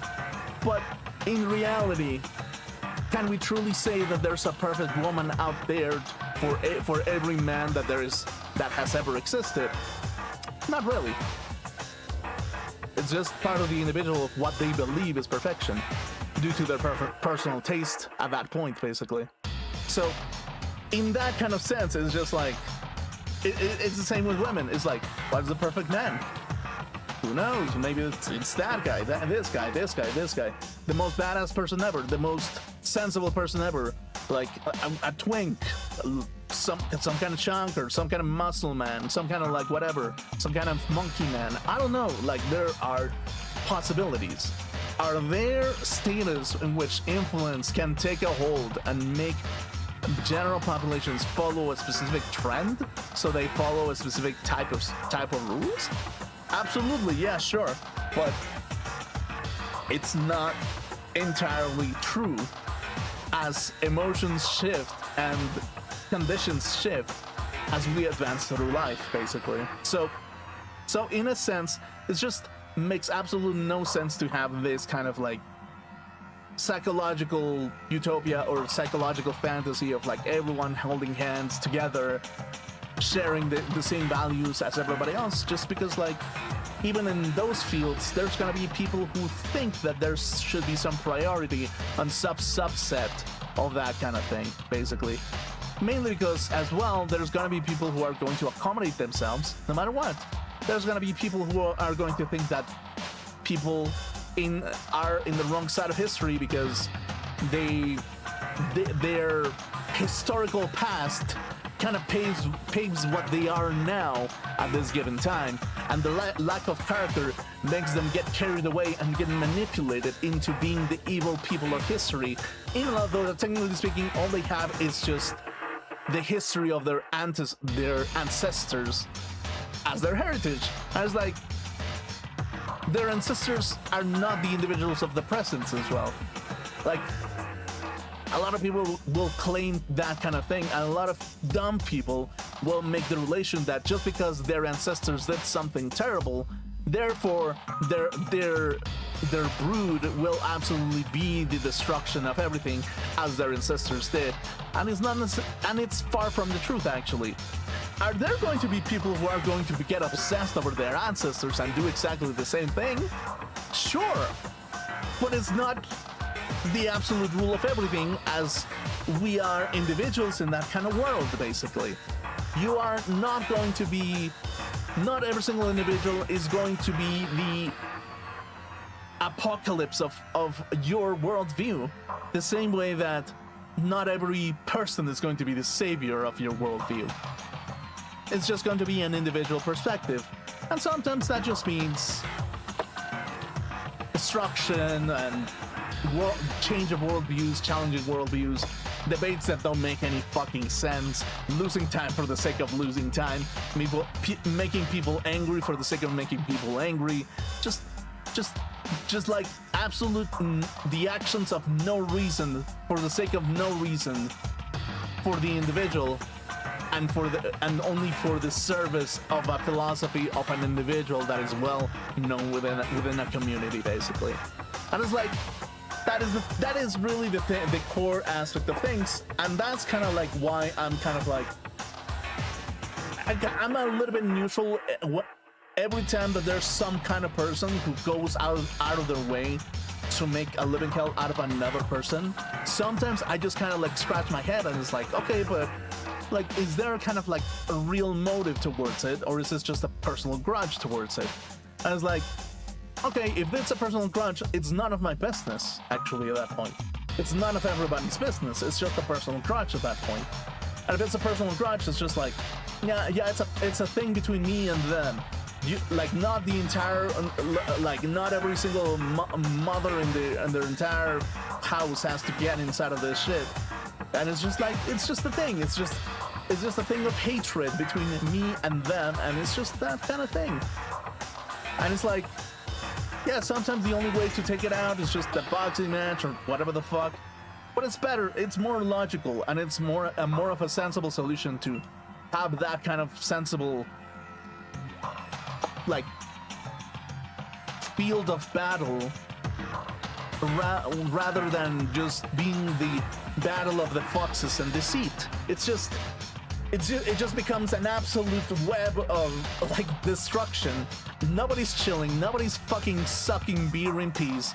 Nobody's motherfucking like getting fat booty bitches. Nobody's getting anything. Everybody's miserable, everyone's bitter, everyone's just yelling on the Twitters about something that they don't really like, and they just think that just because they said something controversial, they sometimes get the upper hand just because they're opposing someone that they don't really like. Even though that the logic itself has its own logic, it's not necessarily entirely accurate, and the same thing of the other side, it's not necessarily entirely accurate as well. But it's just a matter of like losing time for the sake of losing time. So you know what? Scratch your balls. You know what? This is the advice that I would give to anyone ever in the history of humanity out there. Scratch your balls, drink something, watch something that you enjoy. If there's nothing that you actually don't enjoy, make it. And if you make it, hey, maybe there's gonna be some people who actually enjoy it. And problem solved, basically. There's always going to be frustrations, there's always going to be competitiveness. As long as individuality exists, this will always be a problem.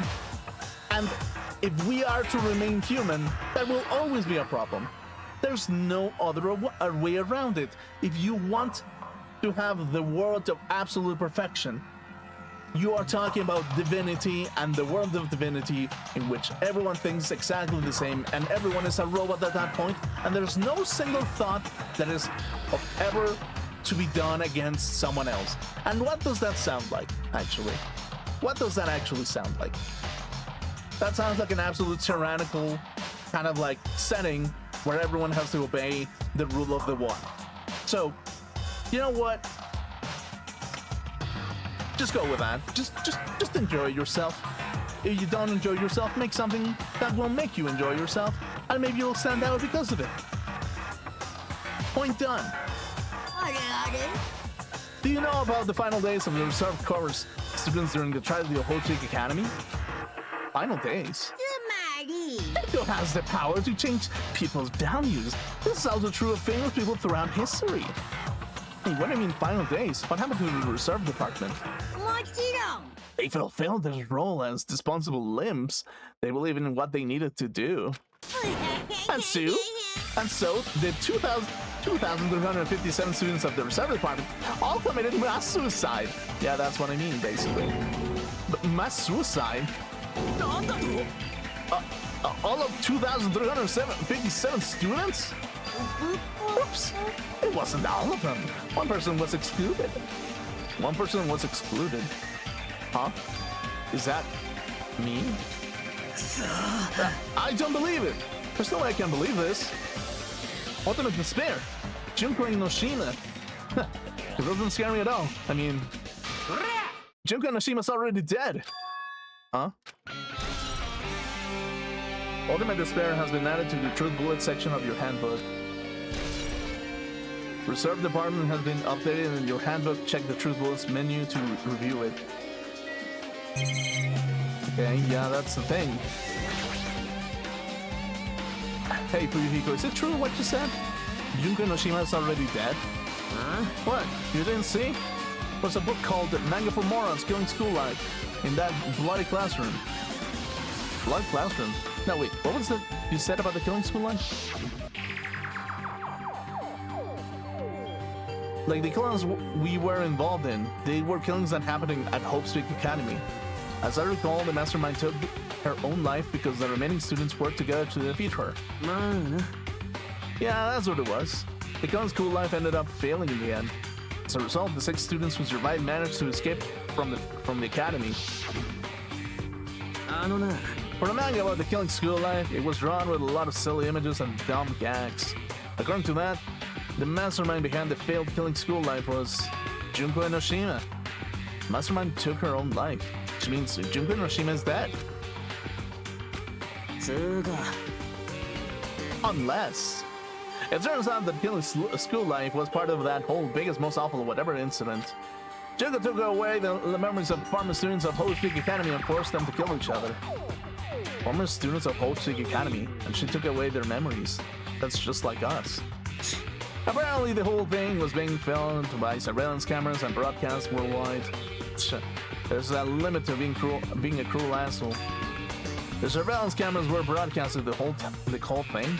だからよ The students of Hope Seek Academy are widely known as symbols of hope. By forcing people to watch these symbols of hope kill each other for the sake of survival, they were trying to fill everyone who watched the broadcast with despair all at once. But that's messed up. But that messed up plan was stopped. Junko Noshima failed. Junko lost to the students she placed in her trap, and after being overcome by that despair she created, she took her own life. And Junko's no more. Dun, dun, dun! No matter how horrible she was, there's no reason to fear someone who's dead. Whether Monokuma's story is true or not doesn't matter. Junko Noshima isn't alive anymore. Then, who's our enemy? If Junko Noshima is already dead, are the rest of the Ultimate Despairs behind this? Are the followers of Junko carrying out her will? That's the only thing I can think of. I mean, the killings were involved in that resembled that killing school life. Well, I don't know who the hell is imitating Junko and making us go through this, but an imitation is just that, an imitation. If the students from Hope Seek Academy stub the real deal, there's no way we'll lose to something. But if this is really an imitation, are those surveillance cameras the same too? The cameras all over Jabberwock Island. Are they broadcasting to somewhere just like the surveillance cameras in the Killing School Life? Killing School Life has been added to Truth Bullet section of your handbook. Okay. Ultimate Despair has been added to in your handbook. Check your Truth Bullets. Man, Hajime, you totally know about this story, huh? Well, oh, sorry, this is Monokuma. Man, Hajime, you don't know about that story, huh? What? Do you have a problem with that? Well, I really wanted you to read the manga version since I took the time to draw it. Oh, well, I just raised a flag. Flag? What do you mean raise a flag? What's going to happen if you do that? One step at a time! You're getting closer to clearing my character route! You're not making sense again. Nothing. I'll give you guys my all. I'll tell you everything I know, including information on the outside and the inside. I'll raise them flags like crazy.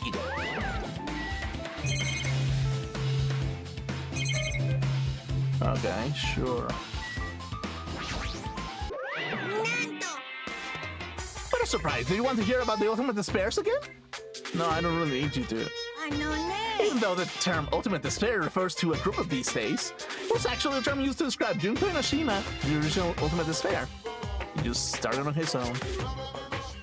As the former Ultimate Despair, she created the Despair bringing the charm and humor. I created the Ultimate Despairs. With her charismatic abilities to attract people, she influenced those in... Okay, that's... Okay, sure. Okay, sure. It's exactly the same. Cool. Okay.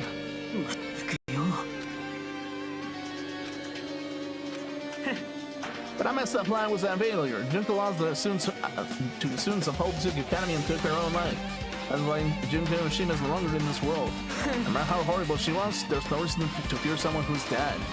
Regardless of the situation that were in early resemblance to Killing School Life, I'm assuming that someone is imitating what Junko did. If Junko Noshima is already dead, are the rest of the Ultimate Despairs behind this? Were they brainwashed by Junko into carrying out her will? I mean, the killings were involved and resembled that Killing School Life that Junko caused. Okay.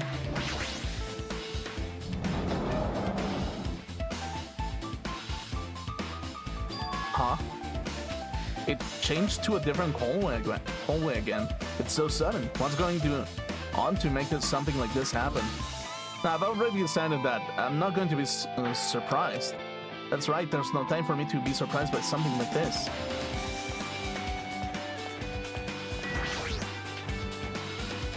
Akana's twitching her nose like a beast and examining her surroundings. Hey, what happened? 俺の勘による Well, you know, it's just my gut that I feel like someone's getting closer. Huh? What do you mean? Who? だか I ら don't know, it's just my gut after all. Jesus Christ. But still, her gut is pretty impressive. For some reason, it's strangely intuitive. Monokuma did say something about the main cast coming. It's surprising, but her gut must be correct again this time. Okay, cool. Okay,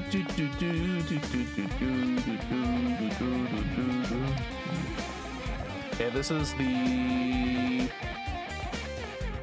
second floor? Oh, fourth floor. Okay. Okay.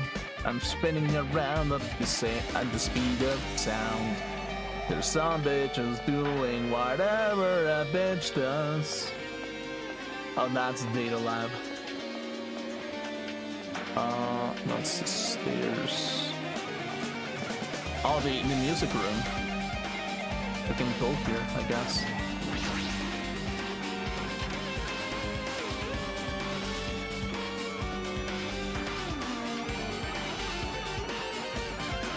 This looks like the music room. I feel like I can see something strange. Monument. Looks like it's some sort of monument. Why would there be a monument in our music room? And not just that, the mark engraved into the monument is the symbol of the Future Foundation, right? Below that symbol, there's a short passage engraved. To combat the biggest, most awful, most tragic event in human history, the graduates of Hope Seek Academy were among the many who established the Future Foundation. Huh? The Future Foundation was established by the graduates of Hope Speak Academy? Aren't they known as World Ender? This is completely different. Monokuma, he completely made it up. The Future Foundation's origins has been added to the True Bullet section of your handbook. Okay, that makes more sense. What is this? Words are floating in the air. This is like a hologram, right? The floating letters are forming in a sentence. It looks like a passage from an email. Regarding the report we gave you the other day, we have obtained information. A person who claims to be a survivor of Hope Street Academy. Upon further investigation, there are totals of 15 survivors. You may be wondering about the number of people at this time. If they're survivors of Hope Street Academy, it's possible they may be targeted by ultimate despair. We believe we should acquire them and place them in our care as soon as possible. Though I don't believe the group can go that far without Junko and Oshima rallying them. In a worst-case scenario, we must prevent a repeat of the killing school life. Also, if they are survivors of Hope Street Academy, we should expect them to be quite valuable to us. However, we are still investigating the details of their origins and we haven't located them either. We will continue investigating this matter. Also, regarding a separate matter, we have received a report from the research facility on Jabberwock Island. Preparations have been completed. It seems we can proceed with the experimental phase of the Neo World program. Survivors of Hope Speak Academy? 15 students? Is that about us? Excluding Chiaki, who was part of the Future Foundation, there were definitely 15 of us, but what does survivors mean? It's like they're talking from some other world. What happened outside of Jabberwock Island? If the biggest, most awful, most tragic event in human history is really true, then the world isn't normal anymore. Maybe. I'm starting to feel like we might be better off not remembering the memories we've lost. The Academy survivors have been added to the Truth Bullet section of your handbook. I guess that's all the clues in this room. It's finally confirmed. The Future Foundation is on our side at least. They were founded by the graduates of Hope Street Academy, and they took us in to protect us. But if that's true, Chiaki should have made that clear to us. No, as long as Monokuma was around, she probably couldn't say anything carelessly. Monokuma, he's the Future Foundation's enemy, and his true identity must be the ultimate despairs who caused the biggest, most awful, most tragic event in human history. The ones who are carrying out the will of Junko and Oshima are making us go through this. Also, this caught my attention in the email too. What is this research facility in Jabberwock Island mentioned in the email? What's that about? The only Future Foundation facility we found was that ancient ruin. There's no way that's a research facility. If there really is a research facility on this island, there should be other Future Foundation members here. Somehow, there are still so many mysteries. Okay. It's a very nice looking grand piano. It might be very valuable. Ibuki might have been able to play this. That's a camera. Okay.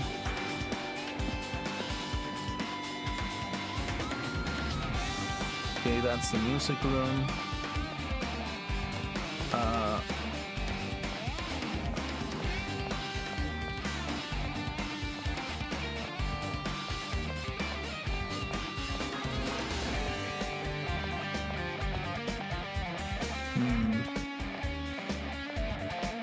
The office.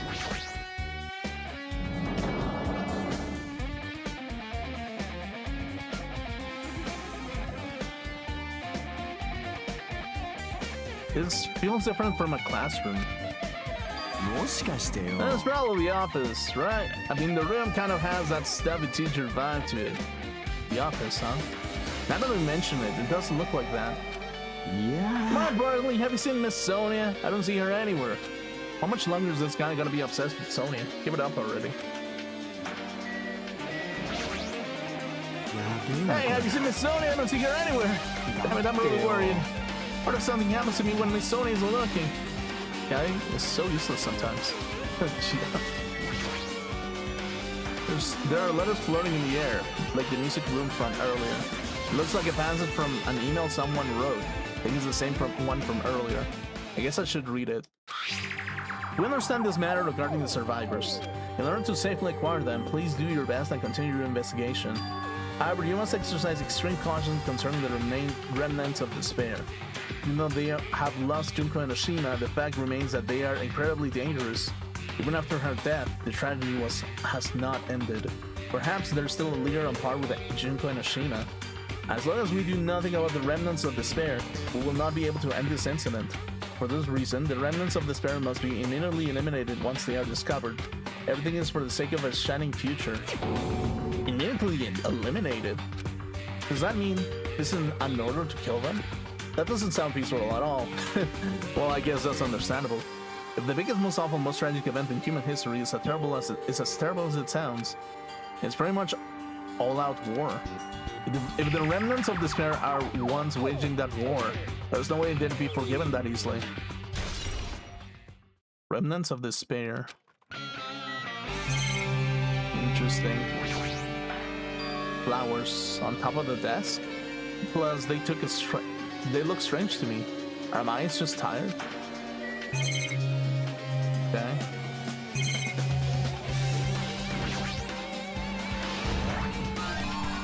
Some glitched monokuma. Okay.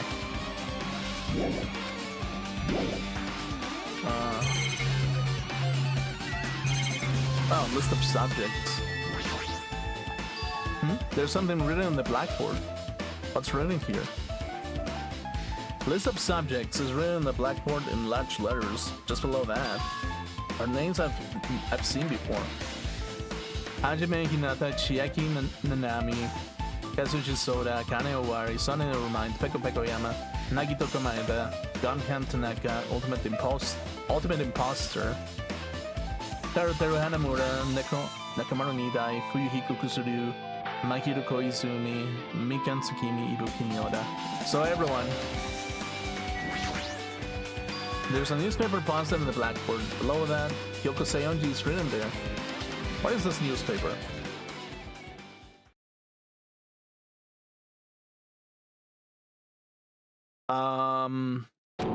What is this? It says Miss Hyoko Seiyonji. This can't mean the same Hyoko, right? I mean, the Hyoko we knew, she was much smaller and looked more childlike. It was pretty much her defining feature. But the photo in this newspaper, in a way I can see the resemblance to Hyoko, but her height and figure is so different from the Hyoko we knew. What does this mean? What? Huh? This lady looks pretty mature. Is she Hyoko's older sister or something? No, it says Hyoko Seiyonji here.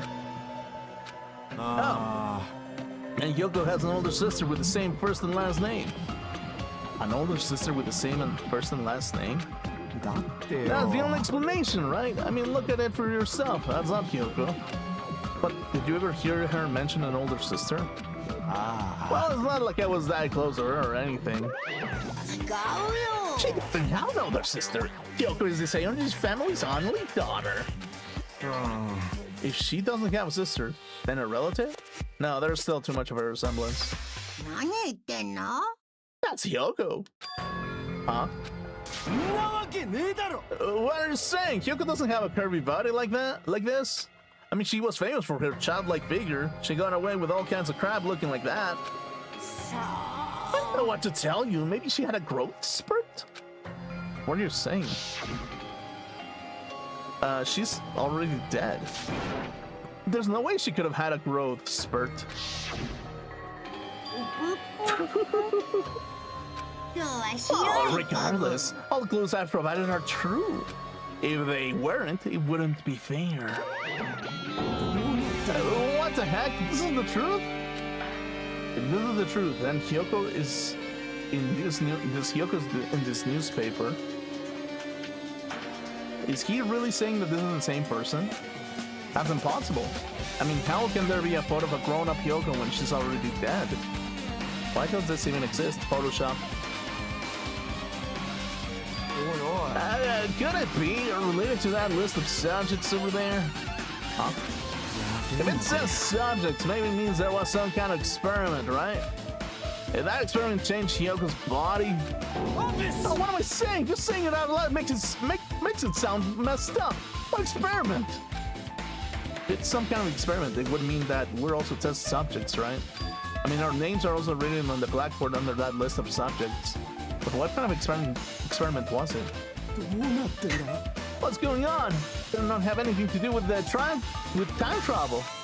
Okay, yeah, sure. Just make it about motherfucking like, what's it called? Like, what is the thing called? Like,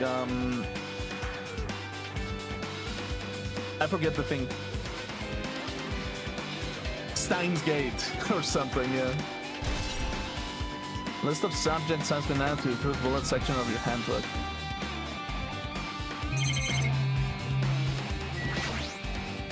An extreme overwhelming portrait is hanging on the wall. I feel like I've seen it before, but the name etched onto the play card says Hope Seek Academy founder Izuru Kamakura. The founder of Hope Seek Academy, and his name and this name Izuru Kamakura. Wait, Kamukura, sorry. Does this clearly contradict the information I obtained earlier? Damn it, another mystery. The company's founder has been added to the truth bullet section of your handbook.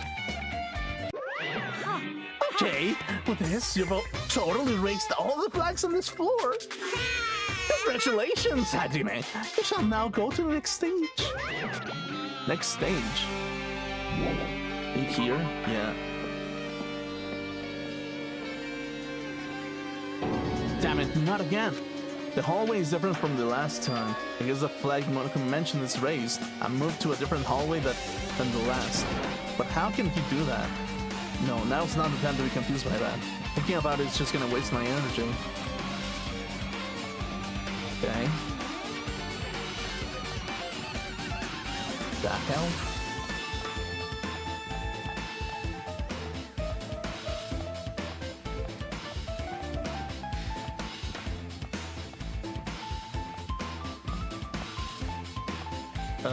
Okay, that's the physics room.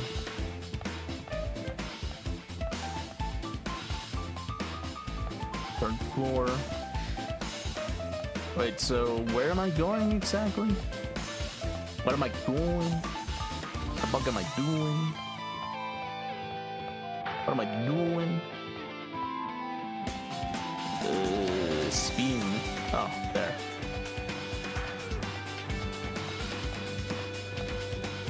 Okay. Oh. Was this like this before? Like, I don't remember the third floor being like this. Oh, hello. Okay, yeah, sure. Okay. The rec room. The recreation room, that's right. Oh, Sakura. There's a billiard table, a dartboard, and a shelf lined with magazines. It's hard to think a room like this actually exists inside of a school. And it's floating. Ooh, spooky. It's a file with Hope Seek Academy seal on it. It says confidential. That means this is a big secret, right? What would an important document be here? Why am I even asking a question like that? Obviously Monokuma is responsible. Anyway, I need to confirm what's inside this file. About the Hope's cultivation plan. For many years, Hope Seek Academy has conducted rigorous research into various talents. The Hope cultivation plan seeks to use the fruits of our labor to further our true goal. With our hands, we will birth a true hope that will bring hope to the entire world. Truly, the program is the next innovation in providing the ultimate education. This plan has been the Academy's wish since its foundation, so we must succeed at all costs. What followed was a series of detailed instructions and intricate orders. It was full of difficult technical terms, and I had no idea what any of them meant. However, the word True Hope left a strong impression on my mind for some reason. The Hope cultivation plan was created for the sake of birthing true hope. Hope Seek Academy was behind something like that? I don't really get it, but there's something about these words. True hope. Huh. Yeah, I guess so. Hope cultivation plan has been added to the truthfulness section of your handbook.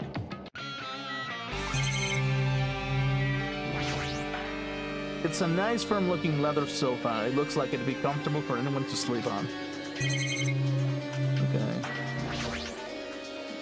There's a lot of different magazines here. Fashion, motorcycles, martial arts, sports, computer, travel. There's even a magazine about cameras. My hero would have been happy to see this. Man. There's a dartboard. This is still a school, right?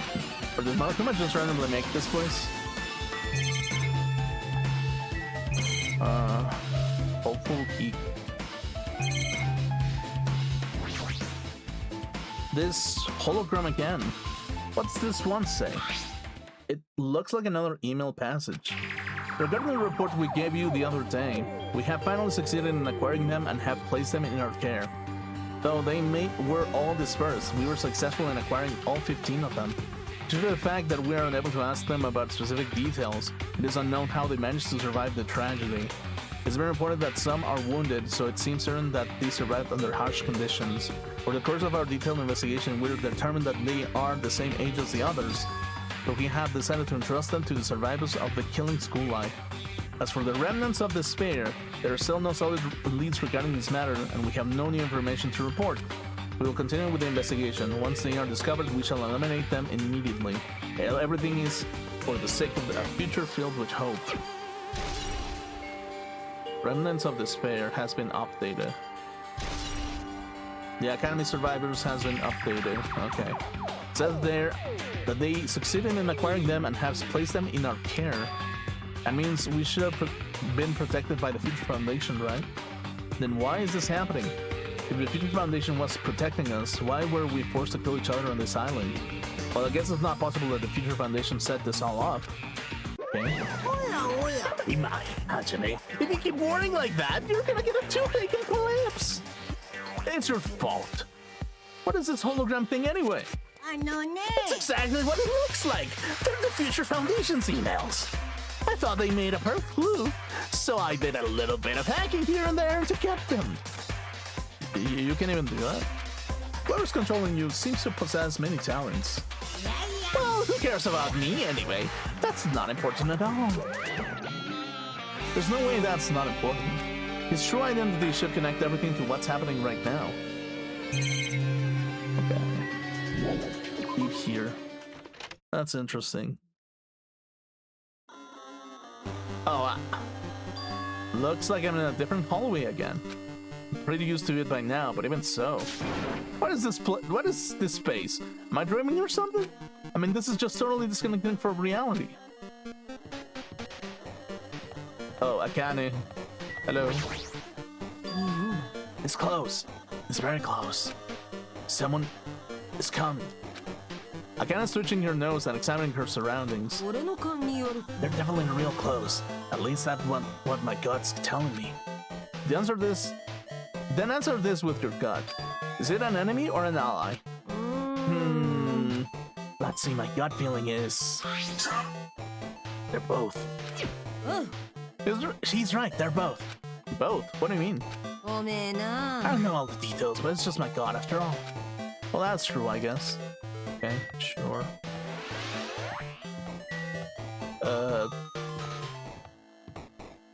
What the shit? What the shit is going on?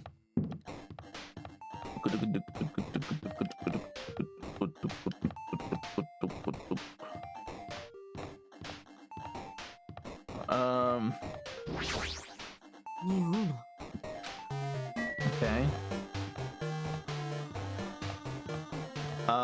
Library. Hello, this is library. What do you got? Ouch. Oh, it's this place. This must be a library.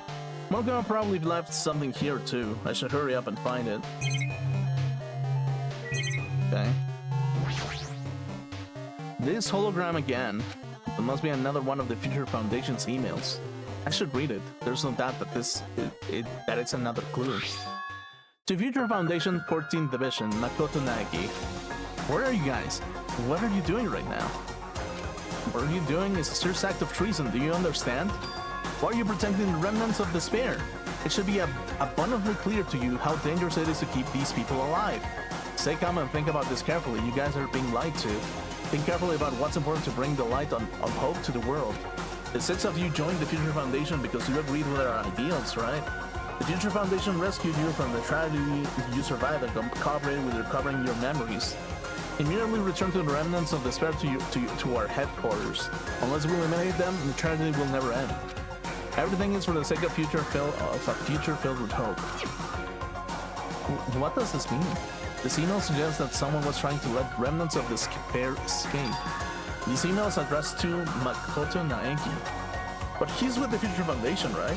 Then why was he trying to protect the remnants of despair? Did he betray the Future Foundation? Email to Makoto Naegi has been added to the Truth Bullet section of a handbook. Okay, remnants of despair, sure.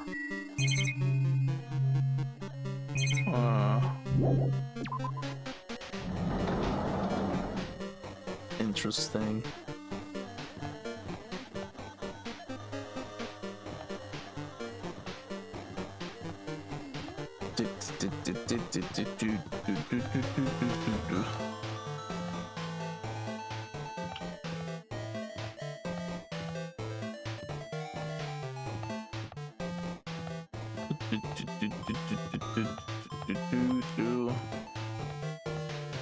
Man, this is trippy as fuck.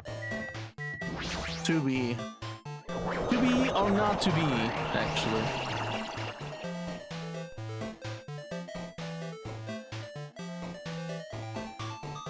Wait, what the fuck? Huh? Didn't I walk into a classroom? This is not supposed to. This is like the ground floor, actually.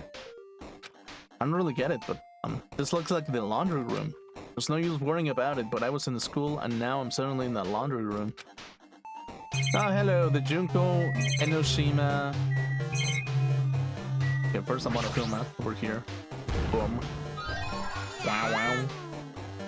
Okay, cool. Okay. This looks like a tablet computer. It looks like the power is on too. Is this the next clue? I picked up the tablet and immediately started examining it. Neo World Program. Neo World Program. This word, Neo World. It seems to recall hearing it and seeing it a few times already. The Neo World Program has another name. Psychotherapeutic Communication Simulator. The Neo World Program is built within the most recent psychotherapy technology and administrative software. To develop the New World Program, individuals such as the Ultimate Programmer, the Ultimate Neurologist, and the Ultimate Therapist were among the many talented people whose research results were utilized. By mounting a device to a cranium, the New World Program allows the subjects to experience a synthetic virtual world. Okay. Additionally, the New World Program has another feature. It cannot replace memories formed in the real world with information contained in the synthetic virtual world. Therefore, it is impossible to undo trauma sustained in the real world through the use of the virtual world. However, this device is for psychotherapeutic purposes only. Another use is expressly forbidden. Though it is highly effective in treating brainwashing, abusing the device risks total personality destruction. Thus, extreme care must be exercised when operating this program. Slowly, everything around me turned back. Synthetic virtual world? Program? A feeling of emptiness like everything is being tainted. A feeling of weakness like the world is collapsing beneath my feet. Everything is starting to feel meaningless. The desperate attempts, the sad goodbyes, the conflicts, the trust I felt until now. It's all disappearing until all I feel is despair. I screamed loudly as if I was confirming the sound of my own voice. There's no way I can accept this. I'm starting to accept that. There's no way something as crazy as this actually exists. You gotta raise the flags more in order to clear my character route. Now then, despair is waiting for you. Impossible. This is impossible. It's all made up. Everything is all made up. Made up? Including me too? Okay.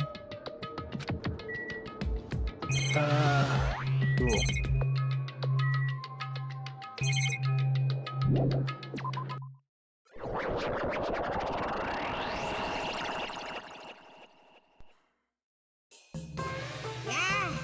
Hey, how are you doing? Did you not enjoy the killing school trip? By the way, do you guys remember the speech I made in the beginning? From this point on, I promise you a world that truly deserves to be called a game. You guys are the only ones watching this who can save them. The end of the world is nigh. What you gonna do? What's gonna happen? Isn't it exciting? Isn't it? It's heart-throbbing. Look forward to it. Okay. Cool. This hallway. When we first arrived here, I walked down this hallway from the classroom to get to the gym. I don't really see a resemblance, but...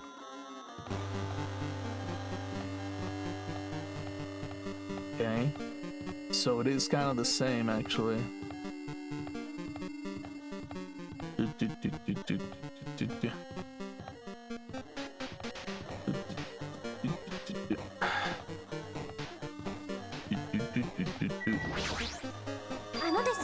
Are you familiar with the placebo effect and nocebo effect? Huh? The placebo effect is when your hull improves after taking a fake medicine that you believe is real. And the nocebo effect is the exact opposite. Which means as long as the human brain controls all the bodily functions, if the brain believes something is real, it will become real. Why would you bring that up all of a sudden? Huh? Huh? I am not sure. I do not fully understand. What the heck? Okay. So yeah, it's like, my waifu is real! She will come back to life whenever I fill this jar of, like, body fluids. The moment you discover that the truth was a lie, all hope will disappear. Okay. And that's the thing, really. It's like... That's the thing about psychological horror, is like... Anything that you can believe is like, yeah, you can be made to believe something that isn't necessarily real, and if you question your own worldview in one shape or the other, it just kind of becomes this ultimate desperate world, basically, where it's just like, yeah, it just becomes a world that is fed by anxiety at that point, basically, where it's just like,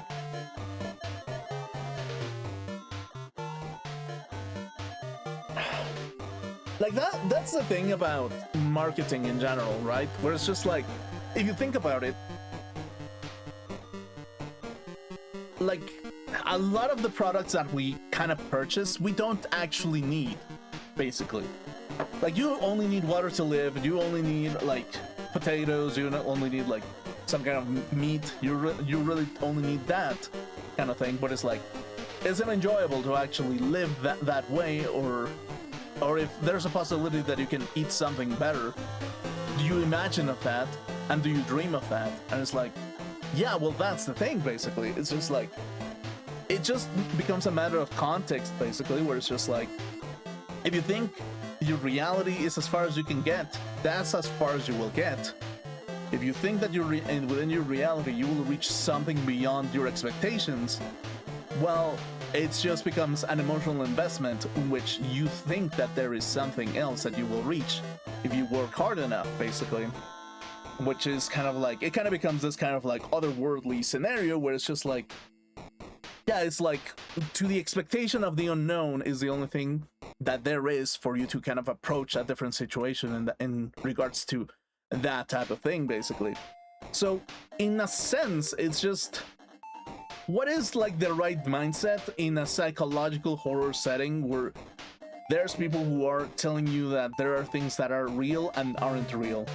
And it just becomes this kind of deal where it's just like, the only thing that you have within yourself is your confidence in within your context of the human condition that you are in. It's your reality, and is the only aspect that you will be able to explore within your own lifetime, basically. Like, as far as you know, that is the reality that you care about, basically. And it's only reinforced by your idea that that world exists in some way or the other. So, in a way, ironically, what is the world in which you wish to live in? Do you wish to live in a destroyed world, or do you wish to live in a world that you've already lived and think that it's already there, and it might be destroyed as far as you know, or it might be something different, basically. Like, anything can change. Like, it's kind of like a maze, basically. It's kind of like you're entering a miniature maze where you're just kind of trying to challenge whatever beast comes at you at that point, basically.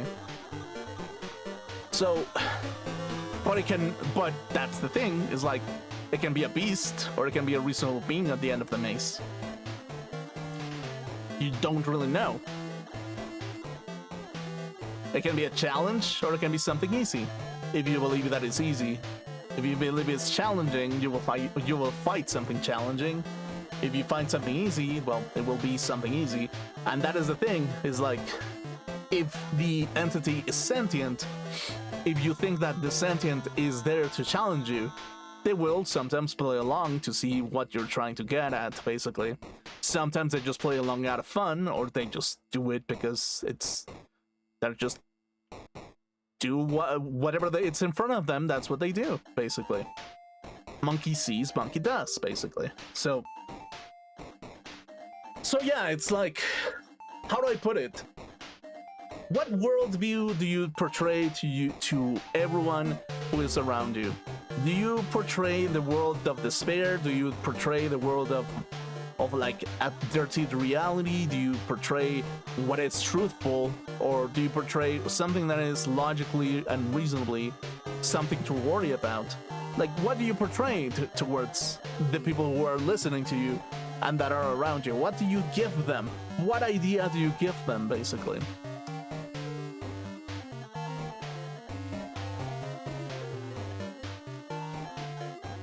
And I guess that's the thing about psychological horror in Danganronpa, is just like, it can make you question the situation that you're in and make you question everything you believed in a current situation. It makes you question if you really know a person by who they are. It makes you question everything about them and the condition that they will go towards if given the right choice, basically. A lot of them did killings out of the reasoning that they were the heroes of something, that they were trying to protect people. Like Pagoyama, like the first guy, actually, like motherfucking Byakuya died protecting people. And in a sense, it's just like, that is the thing about Monokuma itself, that is just like, Monokuma made you believe that you have to kill each other in some way or the other. And that is like the thing about despair is like, yeah, well, if you think about it like that, there is a worldview in which people should die in order for them to successfully reach their dreams, because they will become like part of the population that doesn't really need to live, basically, because they don't deserve it, and because they don't share the same worldview, basically. And that's kind of like the dangerous part about it all, basically, that it's just like there's a point in the world and in the mind where if you here's the thing about it, basically, if you sell the idea about how you were living in paradise towards people, sometimes they will try to defend that paradise no matter what, even if it means destroying something that made the paradise a paradise to begin with, right? So if that is the case, it just becomes this kind of idea where it's just like, so what do you do in order for them to kind of protect this paradise that they so desperately attach to, basically? Because they're fighting in their own right, and emotionally they're in the right place, but logically they're just not in the right place because it just cannot exist. That emotional heaven just cannot exist without any kind of settings where like people actually don't go over the boundaries.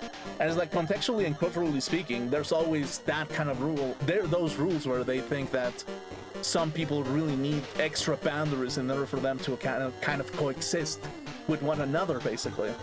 And it's like, if an individual believes that they need extra rules, they believe that they need extra rules.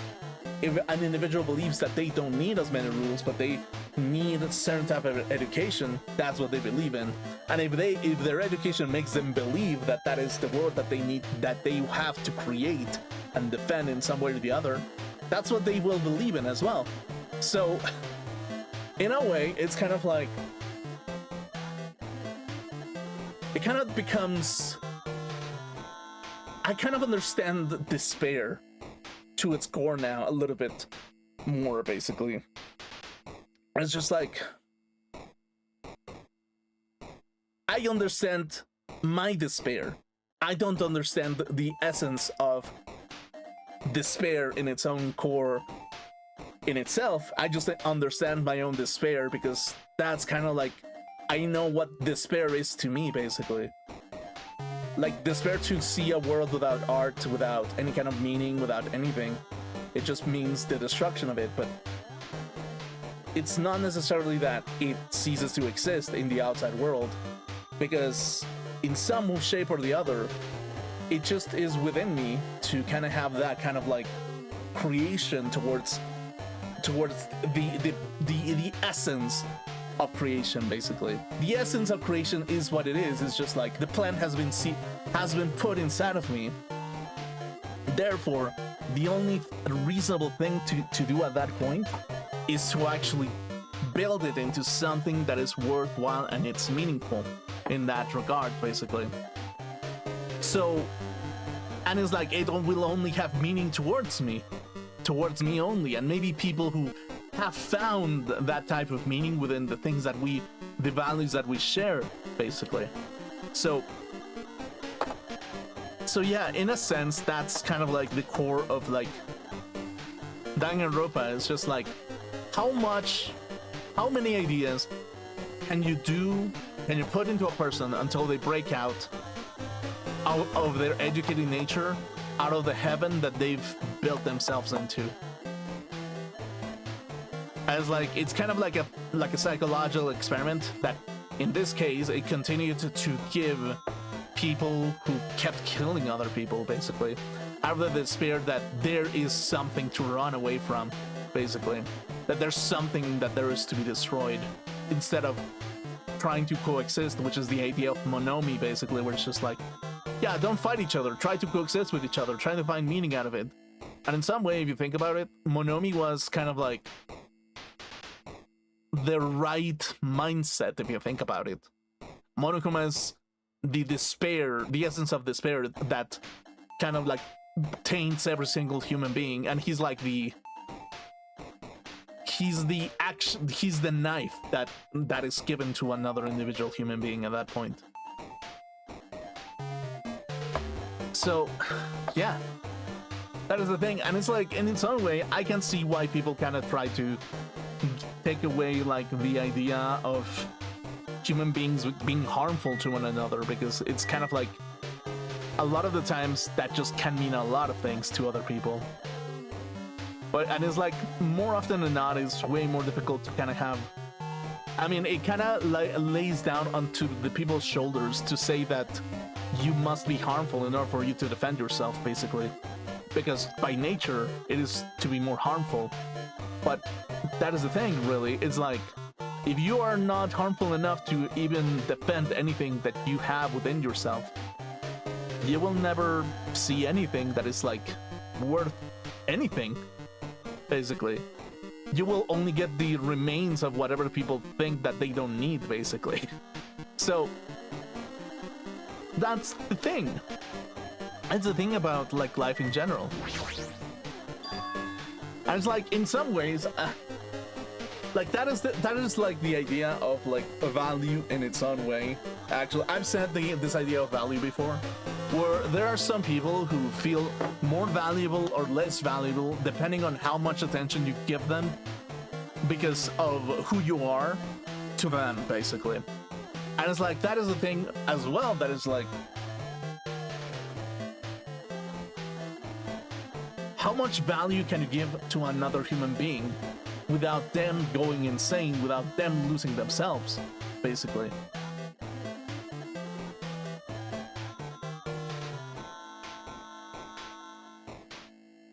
How important it is to another person to give them value and validation that they have some sort of value, basically.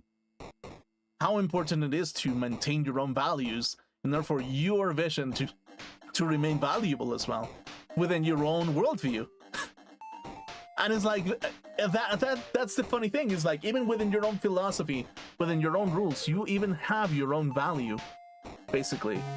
And if people agree in your own philosophy, you become the ultimate value of that philosophy, basically. Therefore, other people believing that you're the ultimate value to be had.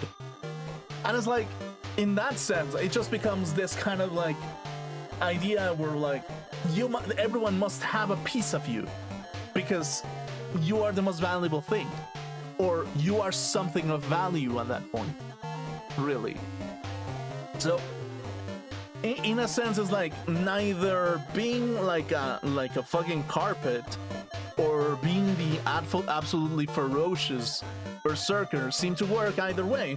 It's just a matter of like context and like dedication towards what is there to maintain, basically. What can you maintain? What can you give to people? What can you make to give someone some kind of reality that they can live with, basically, but because like they somewhat want a life experience that will be fulfilling, and that can mean so much things to so many people in so many aspects of life, in so many perspectives. And it's impossible sometimes to kind of like fulfill every single like prophecy of the great success on that setting. You kind of have to, you kind of have to clone yourself. You just be like, that is the maximum aspect of success that you can reach, basically.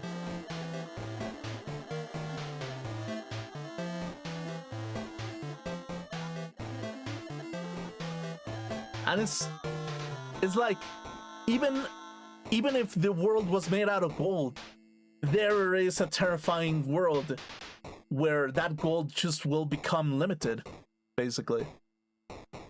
Like, gold has some value because some people decided that it's pretty, and it has properties that is good enough for them to have high value. Same thing with other human beings. It's like, this person has a lot of value, or this person is absolutely worthless because, like, holy shit, they absolutely have nothing of value for me to get out of them. So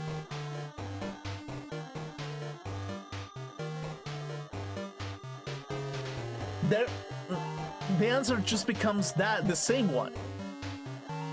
The answer just becomes that one, where just perfection just cannot exist. You cannot find the ultimate success, the ultimate perfection. You cannot. It's impossible. It's literally impossible to have the ultimate success. People will make you believe that you have the ultimate success because they want something out of you, and they want to be in the position that you are. But it's only a matter of you if you think that you have the ultimate success or not. Because if you are so wealthy and the person next to you is like the most annoying person ever, and the only reason why you do this is in order for you to get money, it's like you gotta question, why are you doing this actually? Why be a neurosurgeon? Why be this? Why be that? And it's like, in some aspect of life, to a region, it kind of is important to give the high value people to have some purpose.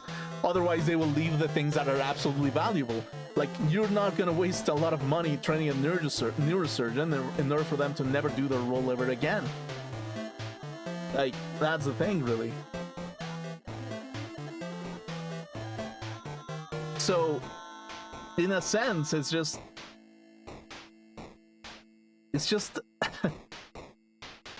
like, it's the silly idea of utopia that keeps pursuing every single individual in the world. It's that idea that keeps destroying the value that there has ever visioned any kind of individual out there. And it's important to have a balance between life and work in that regard, basically. You cannot devote yourself to work if you find no purpose within yourself. The same way that if you find too much purpose within yourself and you have no value to our society will just look at you as some kind of like useless kind of person, basically. And it's like, oh well, you didn't study, you're not a lawyer, you're not a doctor, sorry, you're not a doctor or a lawyer, therefore you're useless to society. You know what I mean? You're an artist, you're an actor. You're a fucking actor, dude. You have no value to society. You're as replaceable as the next guy. And it's like, that is the thing, really. It's... You neither can...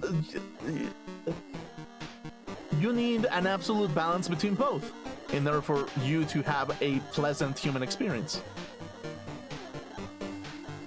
You need both. You cannot leave things behind for the sake of leaving them behind, but also you cannot devote yourself entirely to it and expect that things will just be on their merry way, basically.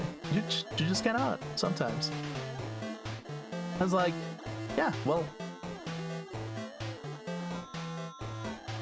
most of the time it's just like, why do people do things? Sometimes it's just that basic trauma of being like the unwanted child of every kind of like family household. Sometimes that's why people do it, and people around them feel the benefit of that suffering in some way, that despair being put into work, basically. And in a sense, I kind of like think that absolute hope cannot produce anything as well.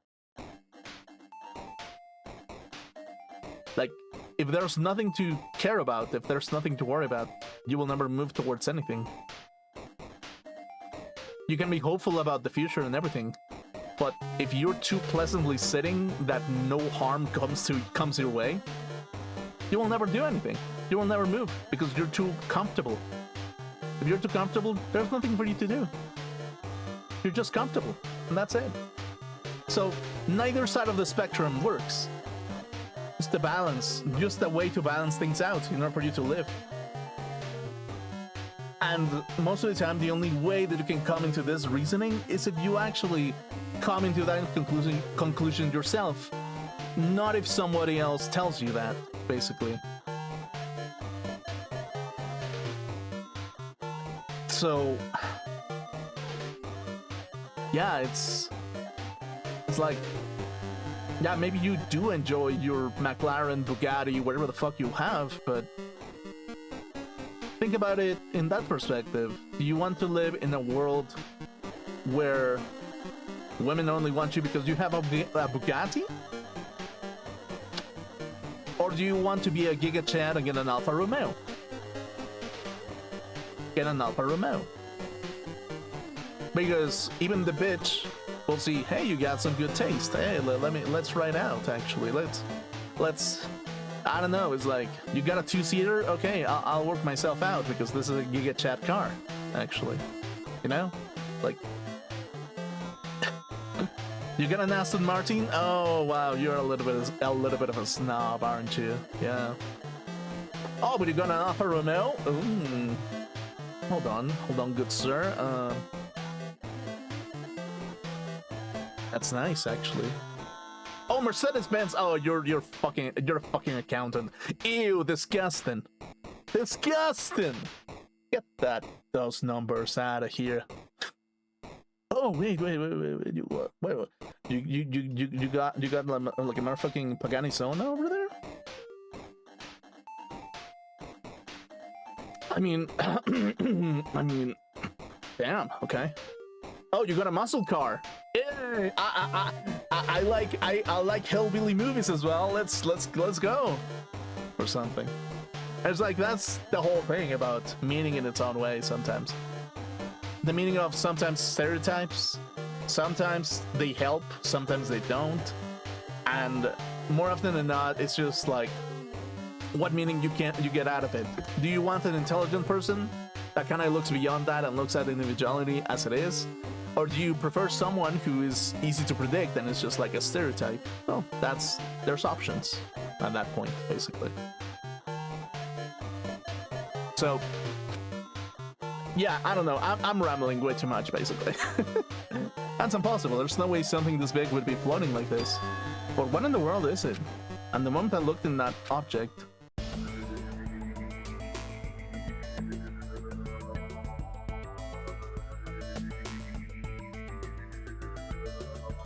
Error, no identifier. Oh, Chihiro. Welcome to the New World program. A person? Floating person is talking to me. Who is it? No, is this even a person in the first place? I'm not quite a person. I'm simply an artificial intelligence program. It would make me happy if you called me Alter Ego. That is the name my master gave me when he created me. It can talk! But what are you? Alter Ego, artificial intelligence program? I'm the master program behind the New World program. I'm responsible for creating and overseeing this world. However, only the overseer has the authority to directly influence you guys. I can't actually exert much influence. In fact, my existence is one that you don't normally meet. I'm sort of like an apartment manager or something. I may oversee the entire apartment building, but I lack the power to manage individual rooms. But the virus has infected everything I'm supposed to be managing. And because of that, this world I'm managing is acting very peculiar. Hold on. My brain can't follow what you're saying. Let me gather my thoughts first. I mean, it's that feeling from earlier again. This floating like my feet are hovering above the floor. It's like I can't feel my feet on the ground, like I can't even believe my own existence. Hey, you should know, right? Where is this place? Tell me, what is this New World program? The New World program has submitted the data collection procedure for shaping the entire world as such. Only the data we collected during the experimental stage is being utilized. Specifically, that means the data detailing Jabberwock Island, where this research facility is located. That is why the previous Jabberwock Island cityscape was restored. Ergo, if I am to answer your question, where is this place? The answer would be mostly Jabberwock Island. Certain portions of it are different depending on the circumstances. For example, the school you're in. It appears the space is entirely under the virus influences.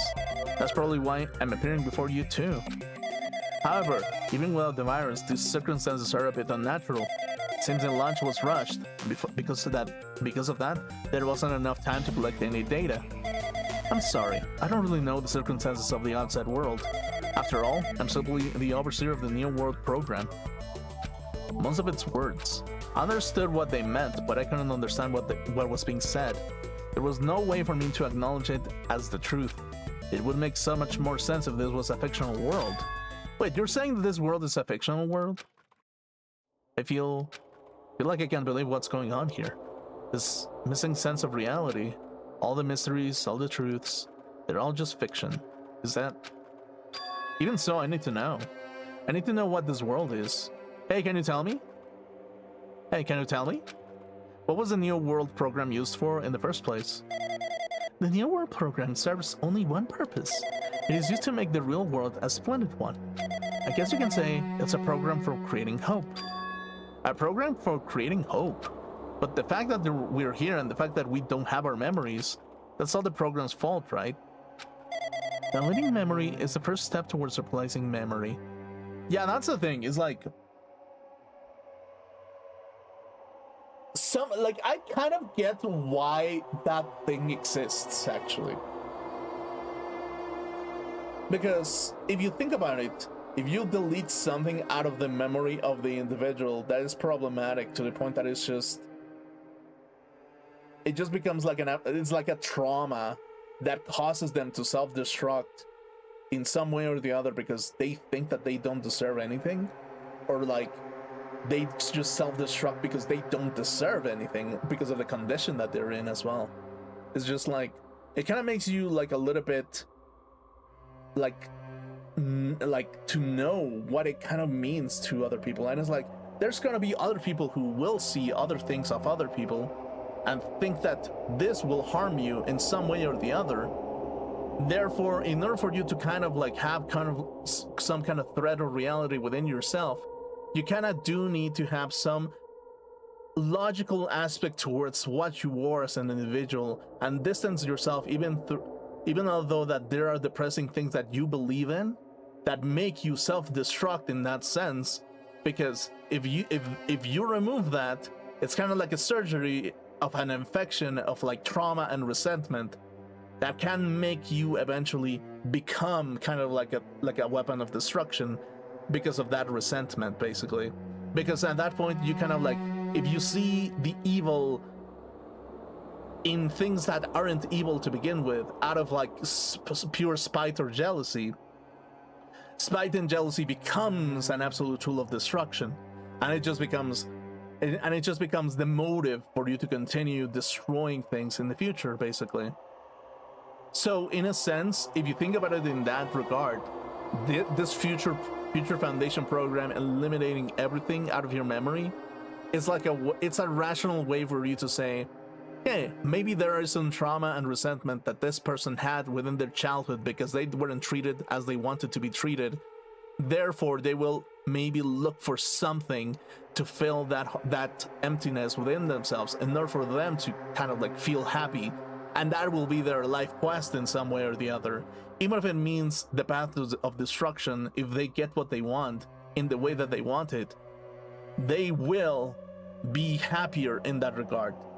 But because sometimes it is important to kind of eliminate, I don't know, the most tragic like event in human history, it's probably better if we just actually roll around with it. Replacing memory data is one of the features of the Neo World program. With the installed memory control unit, it is possible to remove any time period you set it to, and from there you upload the memories obtained in the virtual world. Removing memories of any time period you set it to?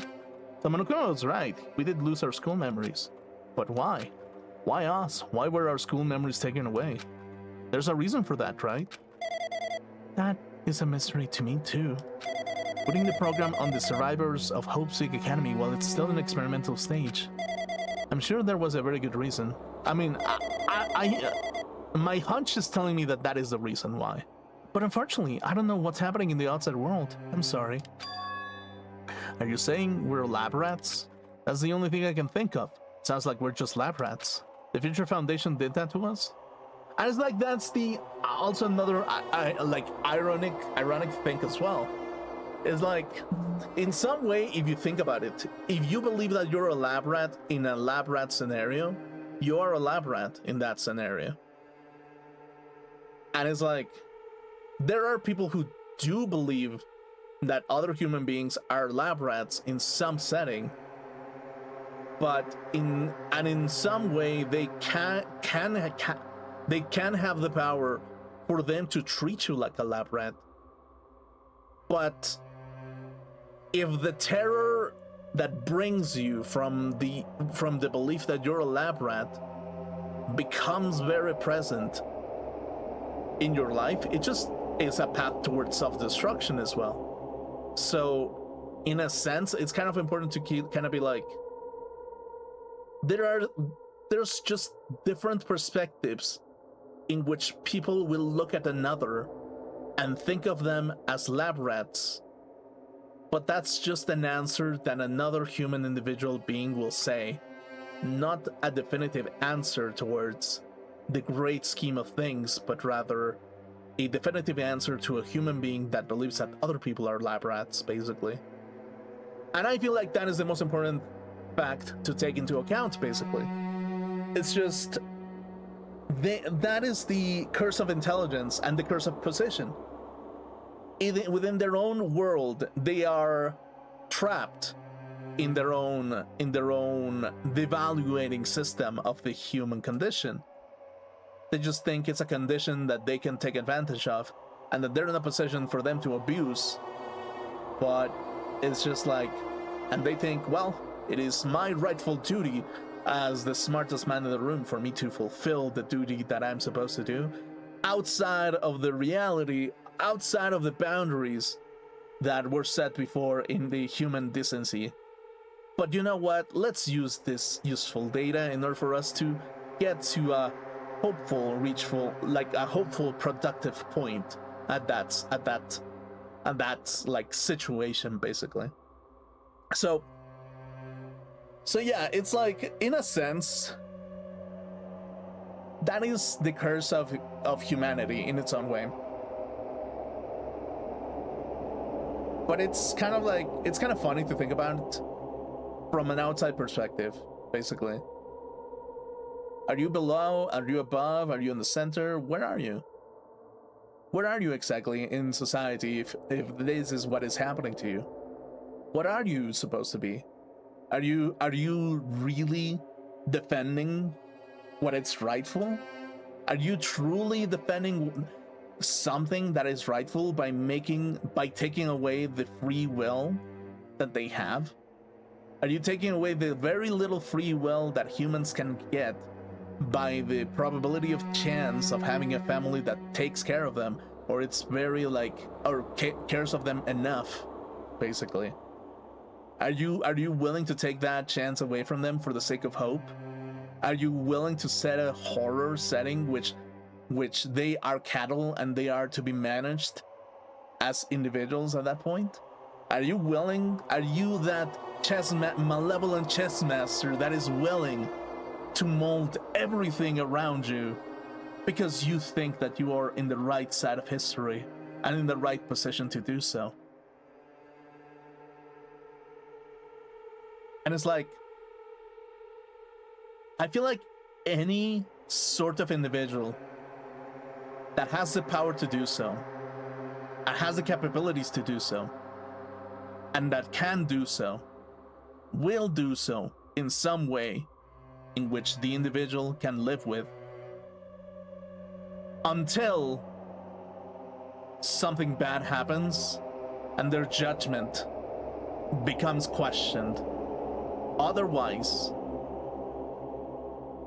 they will continue to do the same thing as they have been doing for as long as they have. And until there's any kind of weakness, nothing else will happen, basically.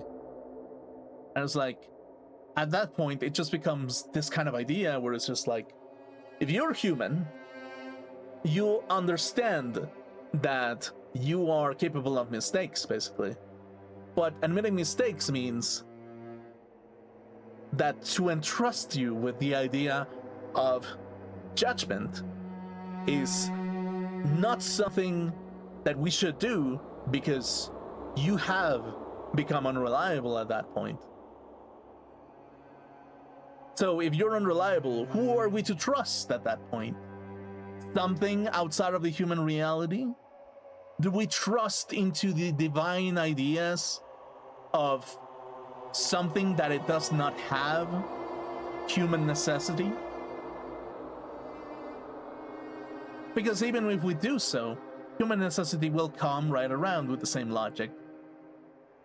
It's not a matter of giving it to something that is divine that doesn't exist and it's like ideologically like something beyond that. Because human nature and human desire will come in coded with the same logic. So even the same logic doesn't make any sense. Even putting the ideas into the divine aspect just doesn't make sense. Just by the sheer fact that we're human. Humans will code anything. Humans will live anything. Humans will find a way to see a fulfilling life in one way or the other. Even if it means sometimes slapping someone in the face. Even if it means pain and suffering and agony in some instances. Even if it means absolute pleasure, even if it means that they pleasure themselves to death. But at least they didn't feel any pain in the end.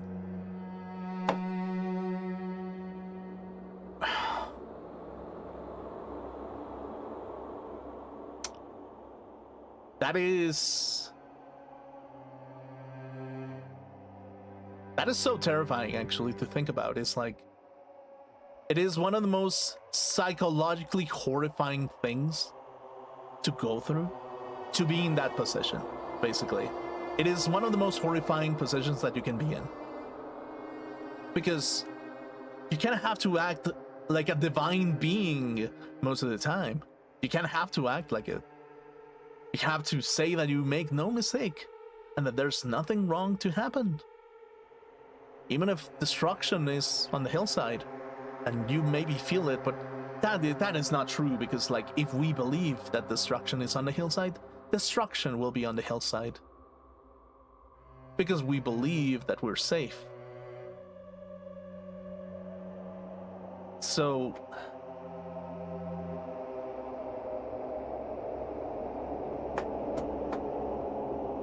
that is like the scary aspect of like humanity, basically. That is like the absolute state of humanity. Like, how do you reach a definitive answer in which people can live with, basically? Do you treat them like children who know any better? Or do you tell them, hey, we kind of pretend to be divine in some way or the other, because it helps, actually. It helps thinking that we're divine. It makes us live with ourselves, and it makes us think that we are capable of managing everything.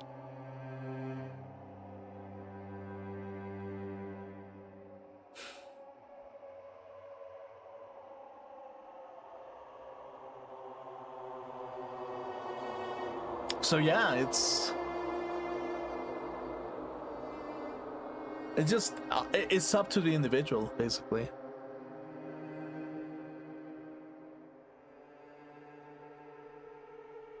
And to be fair, in order for you to have any kind of like aspect of self-fulfillment towards an individual, you kind of do need to be a little bit emotionally invested, actually. You need to be emotionally invested into an individual in order for you to actually like see that type of aspect. You need to be invested into an individual in order for you to see peace within yourself. You need to be able to be invested in an individual for you to enjoy the things that they say.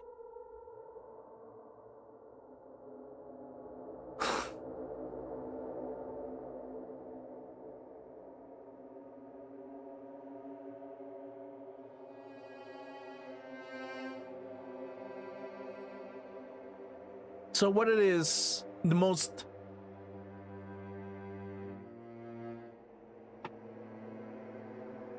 reasonable thing to do? I don't want to say ethical, or I don't want to say loving thing to do. But what is the most reasonable thing to do? Because ethics can go in such different perspectives, depending on who you ask. Love is a very dangerous thing, because you can say that you love someone, and it to be true, but another person will say, well, you do not love me because you know who I am, and you have acted your love onto another person. Therefore, you do not love me at that point, because you do not know me well enough. Even if the reality of another individual is, yeah, I mean, there was some love and affection within myself. It was something that is within myself, not outside of the people who I have given love towards, basically. So it's not the most loving thing to do. It is not the most ethical thing to do, because ethics can go depending on who you ask, basically. It is not the most fun thing to do. Definitely not, because fun can go on so many levels, actually. It can go on terrible paths as well. The most calm and relaxed thing, well, if you sleep up, there's gonna be people who find reason for you to get eliminated in some way or the other. So being too relaxed, it's not a good thing as well. You to be 100% relaxed, no, it doesn't really make sense. There's times for you to be relaxed, but there are times where you actually do need to actually stand up for yourself and defend what you actually want. So what is the most reasonable, the most rational thing to do at that point? Do you strip them away from their humanity, or do you let the human being come into terms with its own existence, with all its imperfections?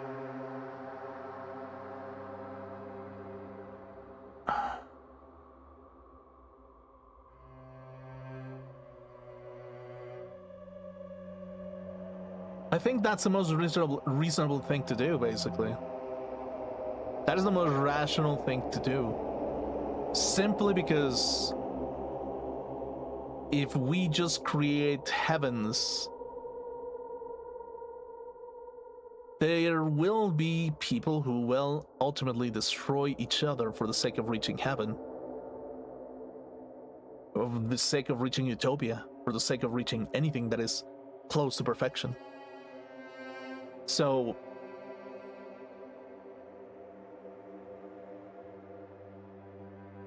yeah, I think that is the most rational thing to do, basically. That is to sometimes even be heroic and overpower the things and the labels that people give you through your history or your heritage. Even there are gonna be people who are gonna be like, hey, you have some Aztec lineage behind you. Were you that kind of cruel human being? And it's like, I mean, within my own reason, I can tell you that it's just like, that is silly, right? And it's just like, that's idiotic, basically. And it's kind of like, that's kind of the same thing with any kind of context of any given time, basically. And what you choose is sometimes the most beneficial thing towards your reason. What is the most beneficial thing for you to do towards your own reason?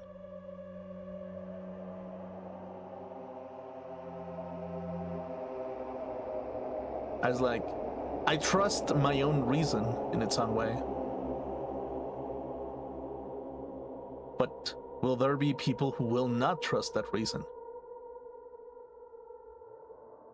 there will be people who even trust their own reason a little bit too much. And even that reason will have its own destruction. So...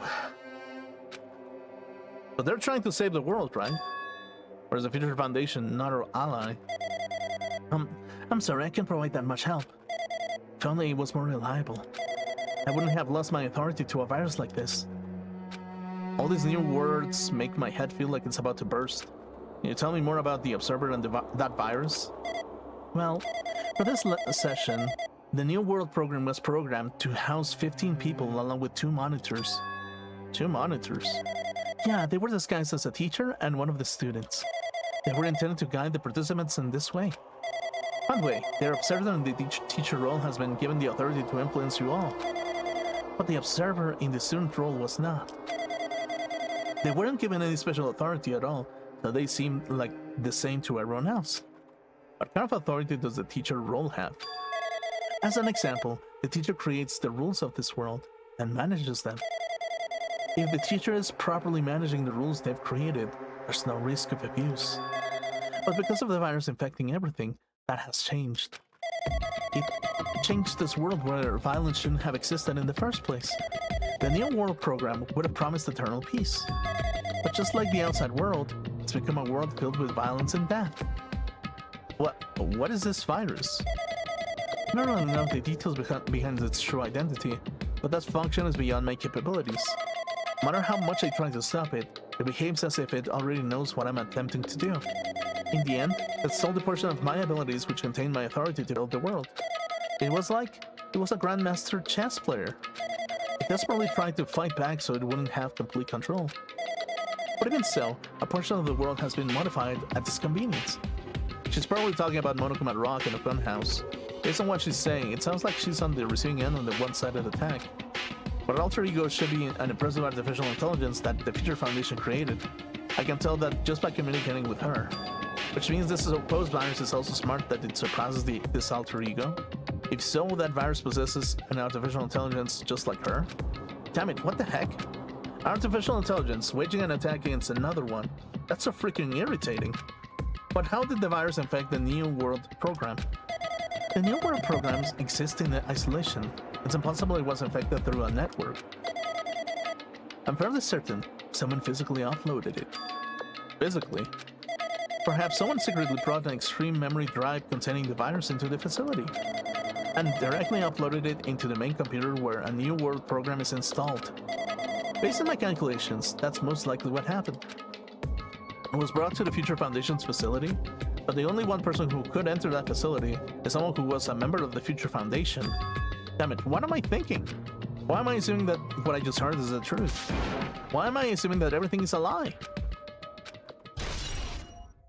Observers have been added to the Truth Bullet section of your handbook. New World program has been updated in your handbook. Check the Truth Bullet section to review it. But it's true that the virus is powerful and that I'm completely overwhelmed by it. But I'm still able to defend the essential areas. So it has a limit too. A limit? If it took over an observer, and it has to follow the rules of an observer. Such as... In order to end the program and release everyone, I need to follow the correct procedure and... Okay, even if you're just a god in the machine, that's enough hints from you. If you're gonna say something more, suppose that you exist between life and death. The death of yourself is inevitable. If so, it can be parallel to... The fluctuation based on the definition of existence that constitutes a relationship. From there, the paradigm... Change yourself being caught up rapidly causes a situation where your own existence is unobservable and accelerates the process within the ownership of the world, and the situation from the context invites your death.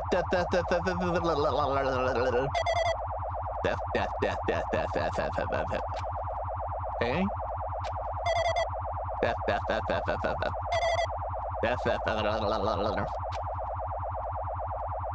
Cool. What the? Hey?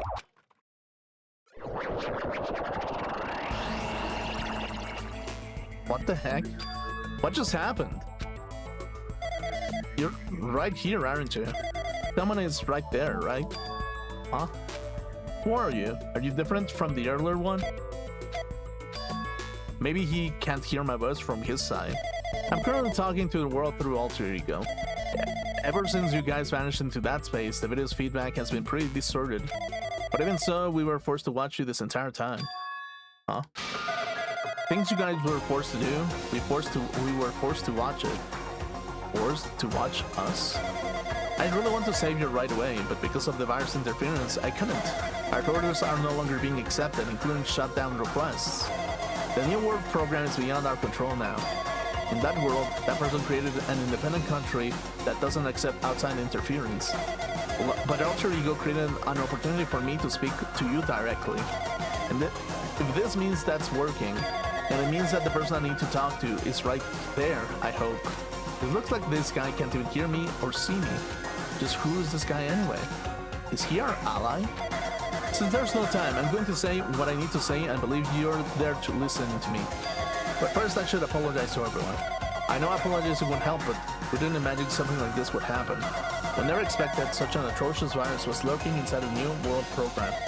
But that's entirely our fault. It's our responsibility for not realizing it until it was too late. But it's not just the virus either. I can't say for sure that the program didn't have any problems in the first place. To tell you the truth, I wasn't sure about whether or not to run the program on you guys. But this was the only way to save you all. I wanted to save you guys. Save us? What did he want to save us from? Why would this save us? You're already seeing the password to enter the graduation exam round, right? You know, 11037? Oh, 11037. That's the number we found at Nesumi Castle. The door to the ancient ruin was supposed to open after you all finished gathering the hope fragments. From there, you guys were supposed to challenge the graduation exam. However, I prepared that password just in case something went wrong. Like I said earlier, I had my doubts that this program was perfect. Even if the chance was slim, I thought the observer might end up going rogue. That's the reason I left that 11037 password in the place where the teacher role would not be able to go. I never thought Nagito, who saw it first, would erase that password. Anyway, I'm also a person who set up the password to that number. That number contains a secret. Someone close to me left that number to save me when I was in a dilemma. You understand what I'm trying to say? I'm entrusting that to you all. I'm entrusting it to your future. But that person is trying to abuse the graduation exam. I'm sure they are going to crush you with despair using their graduation exam that's waiting for you. But I want you guys to endure it without giving up on hope. I want you guys to withstand it until I get there. Because I have a secret to defeat them. Does that mean he has a secret plan to defeat Monokuma? In the worst case scenario where an observer who wears the role of teacher goes rogue, I prepared a hidden command to use at the graduation exam site. It's the first shutdown sequence. First shutdown sequence? Even a teacher's authority can't stop that command. It's a way to end this that you guys can choose on your own, independently of the observer. Which means even if they stole the teacher's authority, they shouldn't be able to stop it. If you use that, you guys will win. However, in order to start the first shutdown sequence, you need more than half the number of people. And in order to do that, I need to somehow get that number. Crap. Well.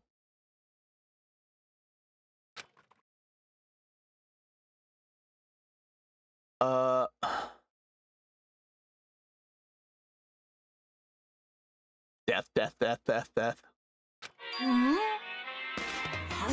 What was that just now? Hey, Hajime, what was that weirdness just now? Nothing really. I see. Well, anyway, that's all the hints you're gonna get. If that no good artificial intelligence tells you any more useless stuff. But in again! Did Monokuma not notice what just happened? It's been a while since I've spoken at length, but it was important to talk to you. It was worth waiting a long time here. Hey, about that guy just now.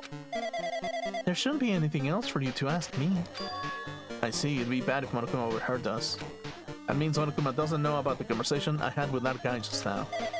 You guys have a weapon. A very powerful weapon. It all depends on how you guys use that weapon. The only thing I can do is prevent the virus invasion with all my might so you guys can use that weapon.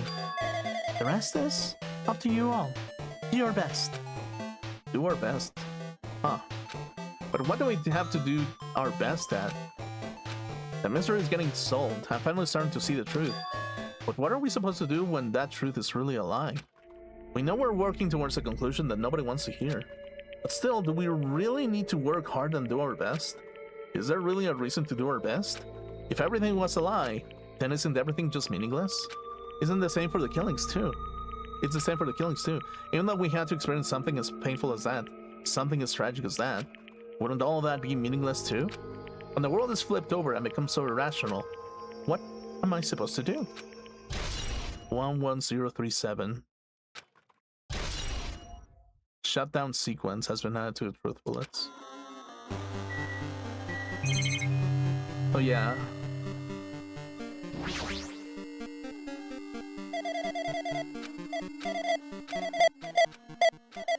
Okay.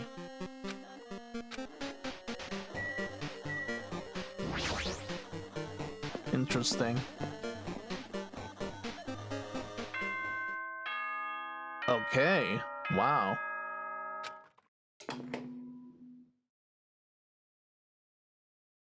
Eh, 僕も待ち疲れたんで、思い切って始めちゃいますか。お待ちかねの卒業試験です。Okay. お前ら、希望が峰学園の1階にある赤い扉へとお入りください。うぷぷ。じゃあ、後でね。A red door, huh? It's just a waste of time thinking about what it all means right now. For now, I need to finish this. I need to just focus on that. Okay. I guess I should save, probably.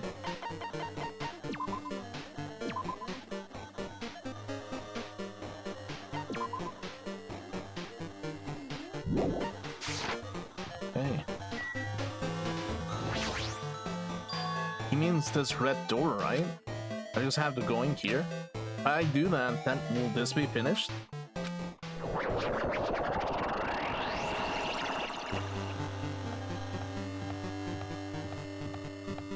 Okay.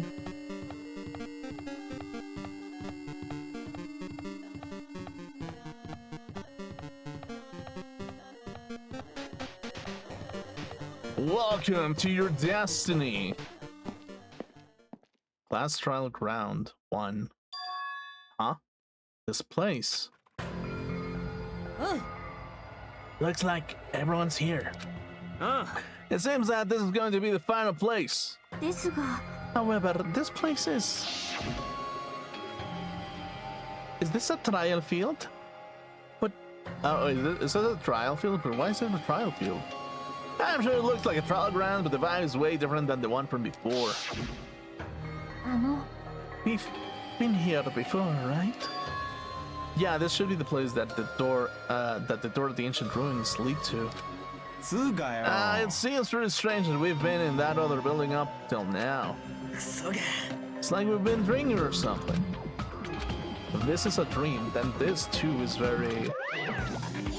So you finally arrived! Congratulations! You guys are the first one to ever beat this game! After stopping by Hopeseek Academy, you finally come back to this place. To the graduation exam site within the ancient ruins of Jabberwock Island. You can give it a fancy name like graduation exam site, but it's not different than the trial ground from before. This trial field actually inspired the one from before, so in a way, this place is the original. Who cares? This graduation exam means we can finally go home. Alright? Of course, if that's what you guys decide. And we have to decide what we have to do. Please take a look at the LCD touch panel built into your seats. Compared to the other trials, the rules are much simpler this time. There are 2 options, graduate and repeat, right? You just have to choose one of them and press it. All of you will cast your vote, and whichever one has the majority will be considered your final decision. If you don't press either of them, it will be treated as an absence and will not be counted. Which means everyone who has died up until now will have their votes treated as absences. では、 Then the result is based on our majority vote. graduate is chosen by a majority vote. From there, an event that's kind of like a graduation ceremony called the graduation program will begin. Even we do the stupid majority vote, the results are already pretty damn obvious. Come on, let's move this along. Can we press it now, right? No, you can't do that yet. I mean, your result hasn't formed yet, right? You'll be swept away by society's harsh current. Shut up! Who the hell cares? I'm gonna press it. Imai, which of your orifices are you using to spew bile? To participate in the graduation program, you know my final say as your teacher, you know? What does that mean? It won't end with just a majority vote. After the vote, I'm going to judge every single one of you to see if it's okay for you to graduate or not. So if we vote, you're saying we won't graduate unless you acknowledge it. Yeah. I will sorry for being rude earlier. You don't have to worry. There's no way I will acknowledge your graduations. This is merely a formality. I'm just doing it because that's how it has to be. He's doing it because it's how it has to be. It doesn't mean he can't exert his will over everything. He too has a limit. Is this what Alter Ego was talking about? Anyway, even if you don't want to do it, you guys still need to do it to solve the mystery. Afterward, you can cast your majority votes, and from there, we move to the graduation program. but why do we even have to go through something so dumb? Well, that is... you said you were waiting for the main cast, right? Which means you're just stalling for time, then. Who's the main cast? Oh, don't you worry about it. It has nothing to do with you guys. That is no way. It has nothing to do with us. We are the only ones who are involved in now. It doesn't matter if you're involved or not. You're just a bunch of shops in the big picture. That's why it has nothing to do with you. Just perform your roles without complaining. Hold on. What does that chump comment? Jeez. No, that it's important or anything, but make sure you turn off that toy. Oh, there, you treat him like a toy. I did treat him like a toy. You got a problem with that? I created everything. You're actually picking a fight with me? I'm basically a god. Just how promising can you guys be? I guess this is just the nature of life. Fine then, before you die, sear my power into your memories.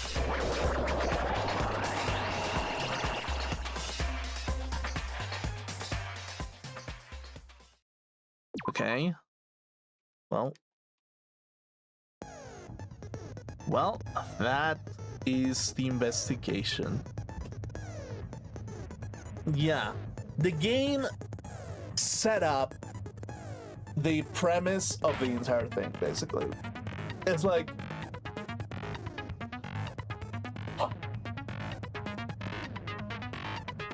I think that this entire game is trying to set up a premise to be like, how much character do you have in order for you to kind of like get towards the end of a reasonable outcome, basically. In some sense, it's like, you can say that Monokuma is a virus, you can say that anything is a virus, you can say that anything is just people who failed, kind of like a simulation or something. You can say that there's a simulation in place the entire time. You can say anything that you want. Or you can say that the human context is just there. And reality has just been twisted by Monokuma and just a chess master kind of game. But in the end, none of it matters in this circumstance, actually. You can say anything, you can believe anything that you want. But the whole premise is just don't lose to despair, basically. And don't let your hope take you towards dangerous grounds, basically. Because as much as hope really comes into play, basically. Hope is a feeling, right? Hope is a feeling that kind of moves you forward. But if hope brings you into a chasm where it's about when you take yourself out on purpose just for the sake of winning an argument,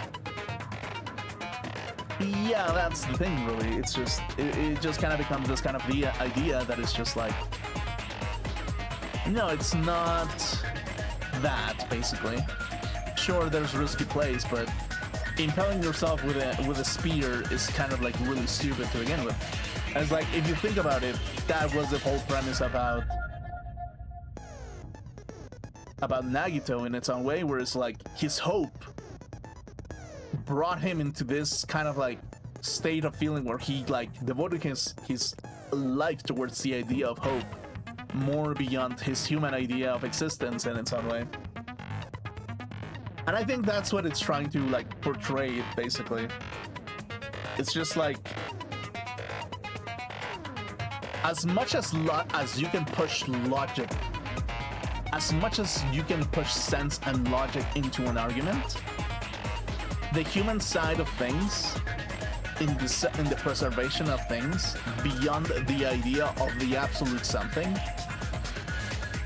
is the idea that will carry you through life, because that is literally what it means to be alive. Because if you devote your ideas into giving your life for an idea, well, you won't be able to experience that idea because there won't be anything to experience, basically.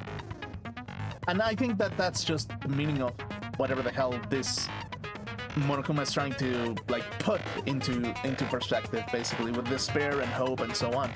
Despair makes you like lose hope and just never move anywhere, and you just accept whatever the fuck happens, and you just become like dead meat at that point. But with hope, you move towards something. Except if you move towards your death on purpose. So keep a balance between both of them, and you will reach the end of anything. The end of a chapter, and the end of a story, the end of your story, who knows? Or it will continue. Who knows? Maybe you will get 3 games out of it. But that's the whole point.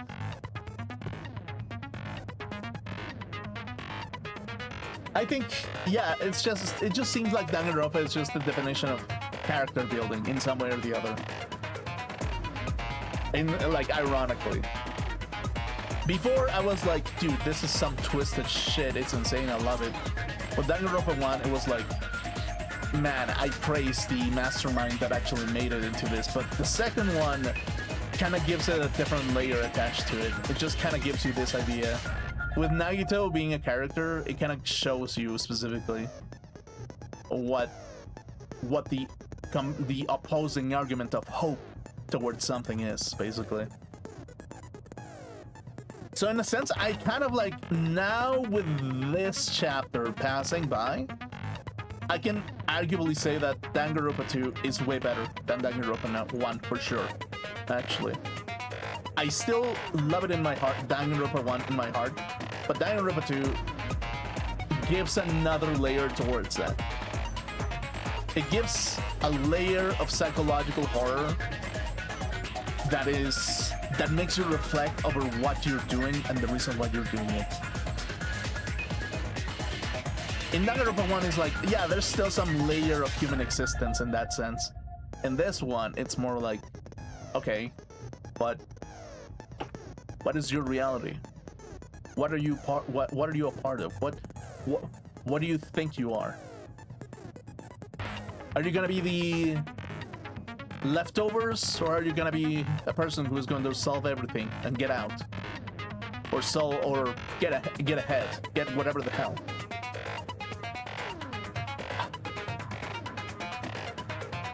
Yeah, I really like this one. I really like Danganronpa 2 so far. Okay.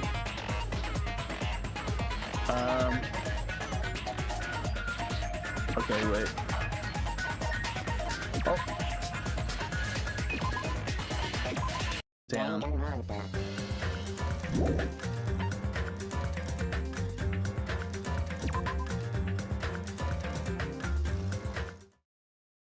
Man, what a game, actually. And it's like we still have one bit of it to go, actually.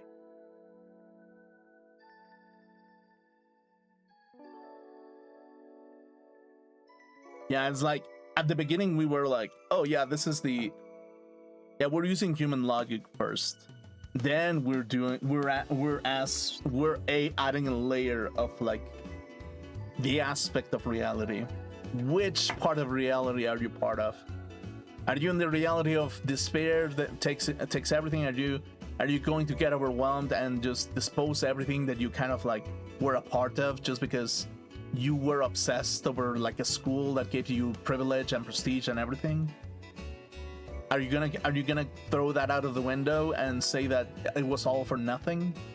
Or are you just gonna play around with it and just see what you can do with it, basically? Is like, that is like the sheer nature of everything, basically, and how psychology kind of works. That is like, prestige is most of the time, a lot of people kind of like care too much about prestige, because it's like, oh, it's a tool for them to feel worthy of like living in this earth, and just making them feel like there's someone else below them sometimes, or even feeling that there's something in this human life, basically. And then there's that aspect of enjoyment, hope, despair, emotion, human bonding, values within the bonds themselves, love, affection, friendship, like wealth of character, wealth of personality, wealth of like physique in its own way, wealth of talent in its own way. So yeah, it's like that is like the different layers of human life that Danganronpa 2 kind of shows in that regard, basically. It's like there's so many different layers to life, and there's no definitive answer towards something. It's like there's gonna be someone who will definitely think of you as a lab rat. There's gonna be definitely someone in the world who thinks of you as nothing, as something below the food chain, because they just live in a different country, they will live in a different setting, they were born in the right generation, they were born in the right family, they were born in every right place on earth. That is not an absolute garbage place that they believe it is, basically. And according to their belief, that is what they believe, basically. And they can live with that reality, and that reality fuels them into living that reality. But sometimes it's just kind of like, I mean, it's wrong, sure, it's a reality that sometimes it's wrong to kind of like put that kind of like depersonalization of the other individual and not respecting the other individual. I feel like that's personally I think that's kind of wrong, and generalizing the idea of another individual, basically, it's kind of like very disrespectful in its own way, because you kind of like disrespect the idea that they don't have their own free will to make choices or to find enjoyment out of something that is outside of their boundaries, basically. So in its own way, actually, like that is kind of like the most respectful thing to do, basically. And in order for us to kind of like have a pleasant life experience, to kind of like appreciate any level of human worth in its own way, basically. And it's like, and appreciating that not every single individual human being is going to see value the same way that your child is not going to be the same valuable as you see it as another child from another family, basically. It's just by default, you can say that is a part of nature that a lot of people kind of like are not conscious about, basically. And they kind of like take this idea that everyone is equal under the eyes of reason and logic and everything, but they just kind of don't understand most of the time that it's just like, in order for that logic to be truthful in its own nature, it kind of does need an emotional attachment grown into it, basically. That's what gives it value. That emotional attachment is what gives anything value to begin with. It's like, there's going to be someone who's going to see value in like an ancient relic, and it's going to be worth hundreds and thousands of buccarinos because of it. And there's going to be someone who's going to look at it and it's just going to be like, hey, just a fucking stick with obsidian on top of it. Who the fuck gives a shit about that? It's not a motherfucking PC 3000 turbo VR anime girl like PP stroking machine. Like, if it's not sucking my PP, what the fuck do I want anything of that? And it's like, it kind of is fair to understand that perspective in its own way, and it's fair to respect it, but sometimes I do feel like there are individuals who kind of like take a step forward, and it's just like they just take it a little bit too much, where it's just like, hey, well, fuck your bullshit. Nobody gives a fucking shit.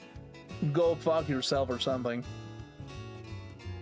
And it happens from time to time, basically. It happens from time to time in our human reality, basically. But it's just like, sometimes you have to survive and try to be the most respectful person as possible, and respecting the individuality in which they can see value in things that are different from them, and also like people who are self-aware of their culture and aware of even other cultures.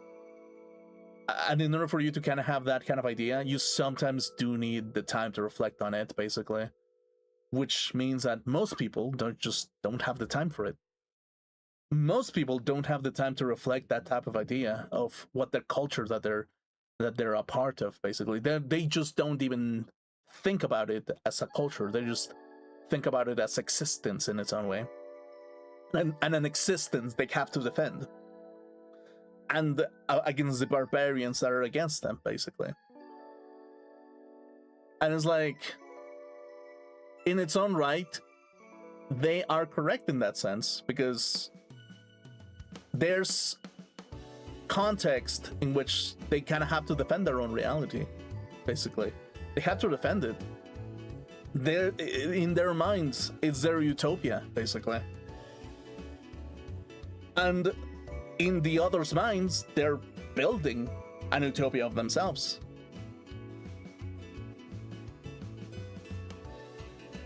A silly belief to take a hold of, basically. But yeah, it just takes time to reflect about what it means to reach a reality that you can live in.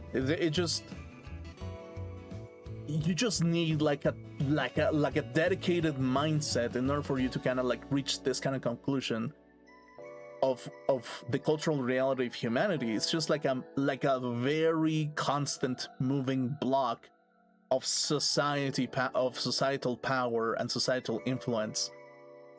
Blocks moving around all the time, just trying to adjust themselves into a place where they can actually fit, basically. And this happens all the time. It's just, there's no definitive answer towards all of that, because there's no definitive way of living at that point, basically. There's just no definitive way of life. So yeah, I guess that's the conclusion that I want to give. It's just the idea of perfection is what I believe that destroys humanity in every stage of history. No, it was perfect. Why the fuck did you ruin it? Our society was perfect. Why the fuck did you ruin it? I was like, in some ways it evolves. Sometimes it shifts a little bit too much, to the point that it's like, yeah, this is no longer what I lived for. This is not what I existed for. This is not my existence. Someone else is imposing their existence onto me. Somebody else is imposing their existence onto my life. At that point, what do? Like, do you just lay down, have no character, and be like, hey, just take me over? No, not really, actually. That's not something that you do. Because whenever your reality vanishes, that's when true despair comes in, because within your own human like reality, the life that you expected every day vanishes. And that's just a recipe for disaster, basically. You're inviting disaster for the sake of like the better good of whatever current people there are in, basically. You know? And it's like, in that sense, it's just silly. It's the admittance that your life does not matter. You admit that your life does not matter at that point. That you admit that the better good is better than the people around you. You are willing to be the ultimate hope and sacrifice your life for the current good that there's going on here. I was like,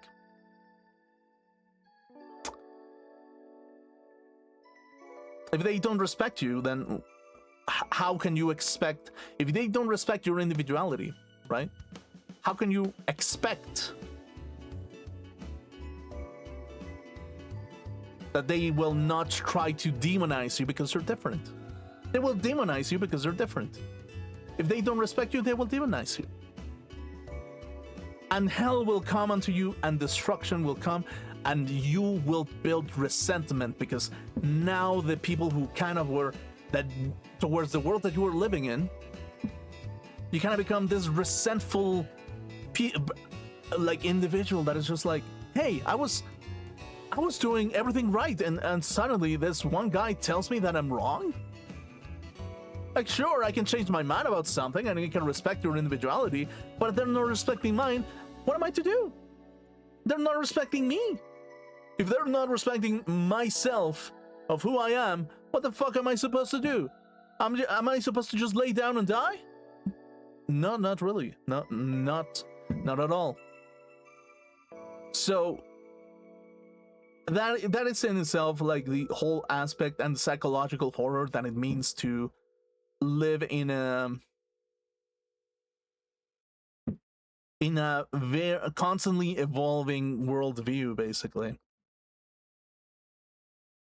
And it's like, until there's like that psychological adaptation of respect towards one another, until there's nothing of that, nothing good will ever come, and there's just going to be a battle of the flags, basically. There's always going to be like the good side and the bad side. You're the bad guy. Okay, you're the bad guy, you need to be eliminated. Cool. Killing game begins. And it's just like, okay, but so when does the killing end? Until we submit unto your idea? Yep, fuck you. So you just keep dying or something. I was like,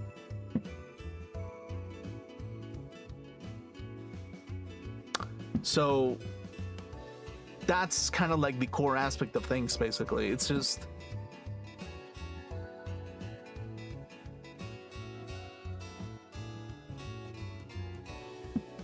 the acceptance that not every single individual human being is out there to like you. The same way that not every single individual human being is there to hate you.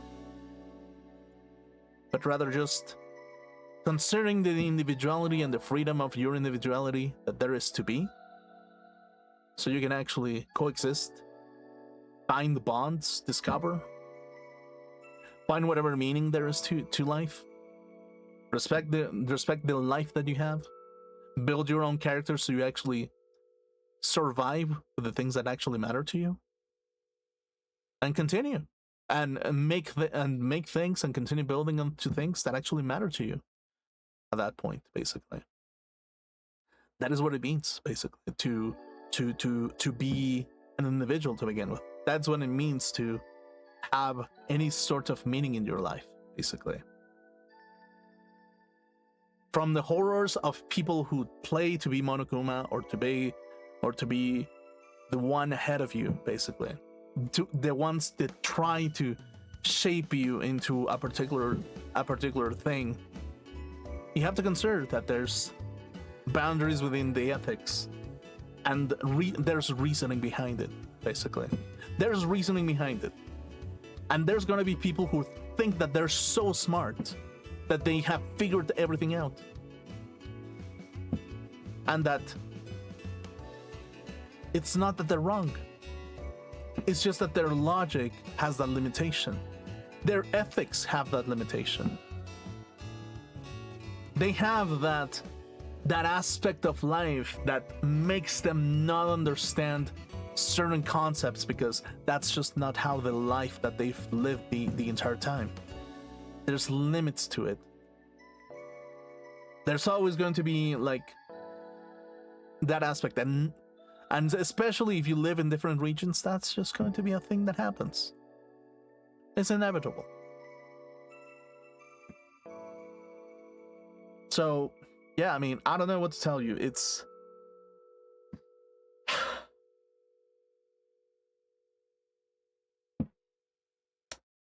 and it's even worse when there's fervor involved, basically. Because when there's fervor, it's like, and there's too many people chanting the same thing. Hey, do this.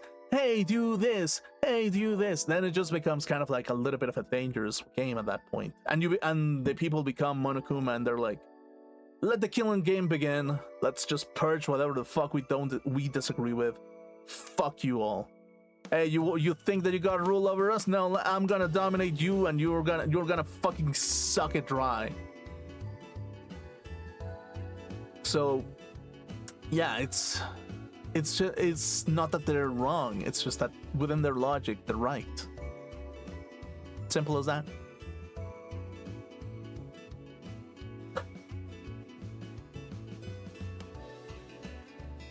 And there's gonna be agreements, absolutely. There's gonna be connections. There's gonna be absolutely there's gonna be agreements on certain things. And sometimes it's just like what logic comes into fruition, that's what kind of makes it a reality that people can want to live in, basically. And it's like, if people say that there's something that is wrong in the world, it's like, yeah, it just means that there's a reality that they are displeased about, basically. Doesn't mean that sometimes they kind of like use their personal life as an excuse to say that there is something to be had within their viewpoints. Yeah, sure, but that is just part of individuality that kind of comes with it a little bit. And it's not that they're wrong within their own logic. It's just that they have kindness within them, that they're like, I want everything for everyone, and it's just like I feel fulfilled. I just want to feel special sometimes. There's people who want to feel special because they think in a generous way. But again, it's just like, yeah, there's a balance towards things. There's no absolutes in that world where you think that you're in the right side of history or wrong side of history. The right side of history is the only one where you can actually socialize and try to understand what is going on within your reality, basically. Within your reality and your interaction with another human being. And the right side of history is the one where your bonds are become the most valuable assets towards everything. Because as we're human, the bonds that we forge with one another are something that is unique. It is a value that is unique for the individual and another individual. And that bond in itself will have way more value than whatever the hell most people will give it to, basically. Sure, money is really nice. Money helps you make those bonds even stronger in some ways. But I think social bonds, more often than not, they're the most valuable and unique that you can have in anything, in any kind of like setting, basically. The same thing with like you having bonds within a game, with music, with everything.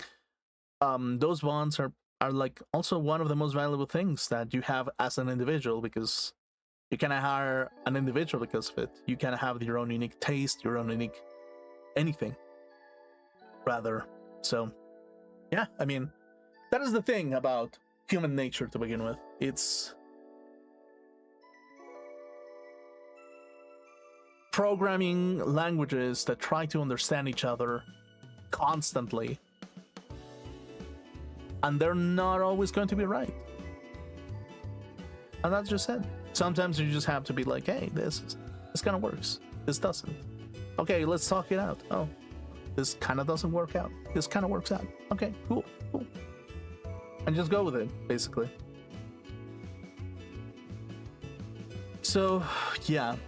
Anyway, I'm gonna wrap it up here. I'll see you on Thursday for the next for the trial of the 6th chapter. And let's see what the game has to offer for the ending. I'm kind of curious about it, so let's see how far it takes us, shall we? Anyway, I'll see you tomorrow for Persona 3. Have a good one. Good night. Good night. Good night. Good night.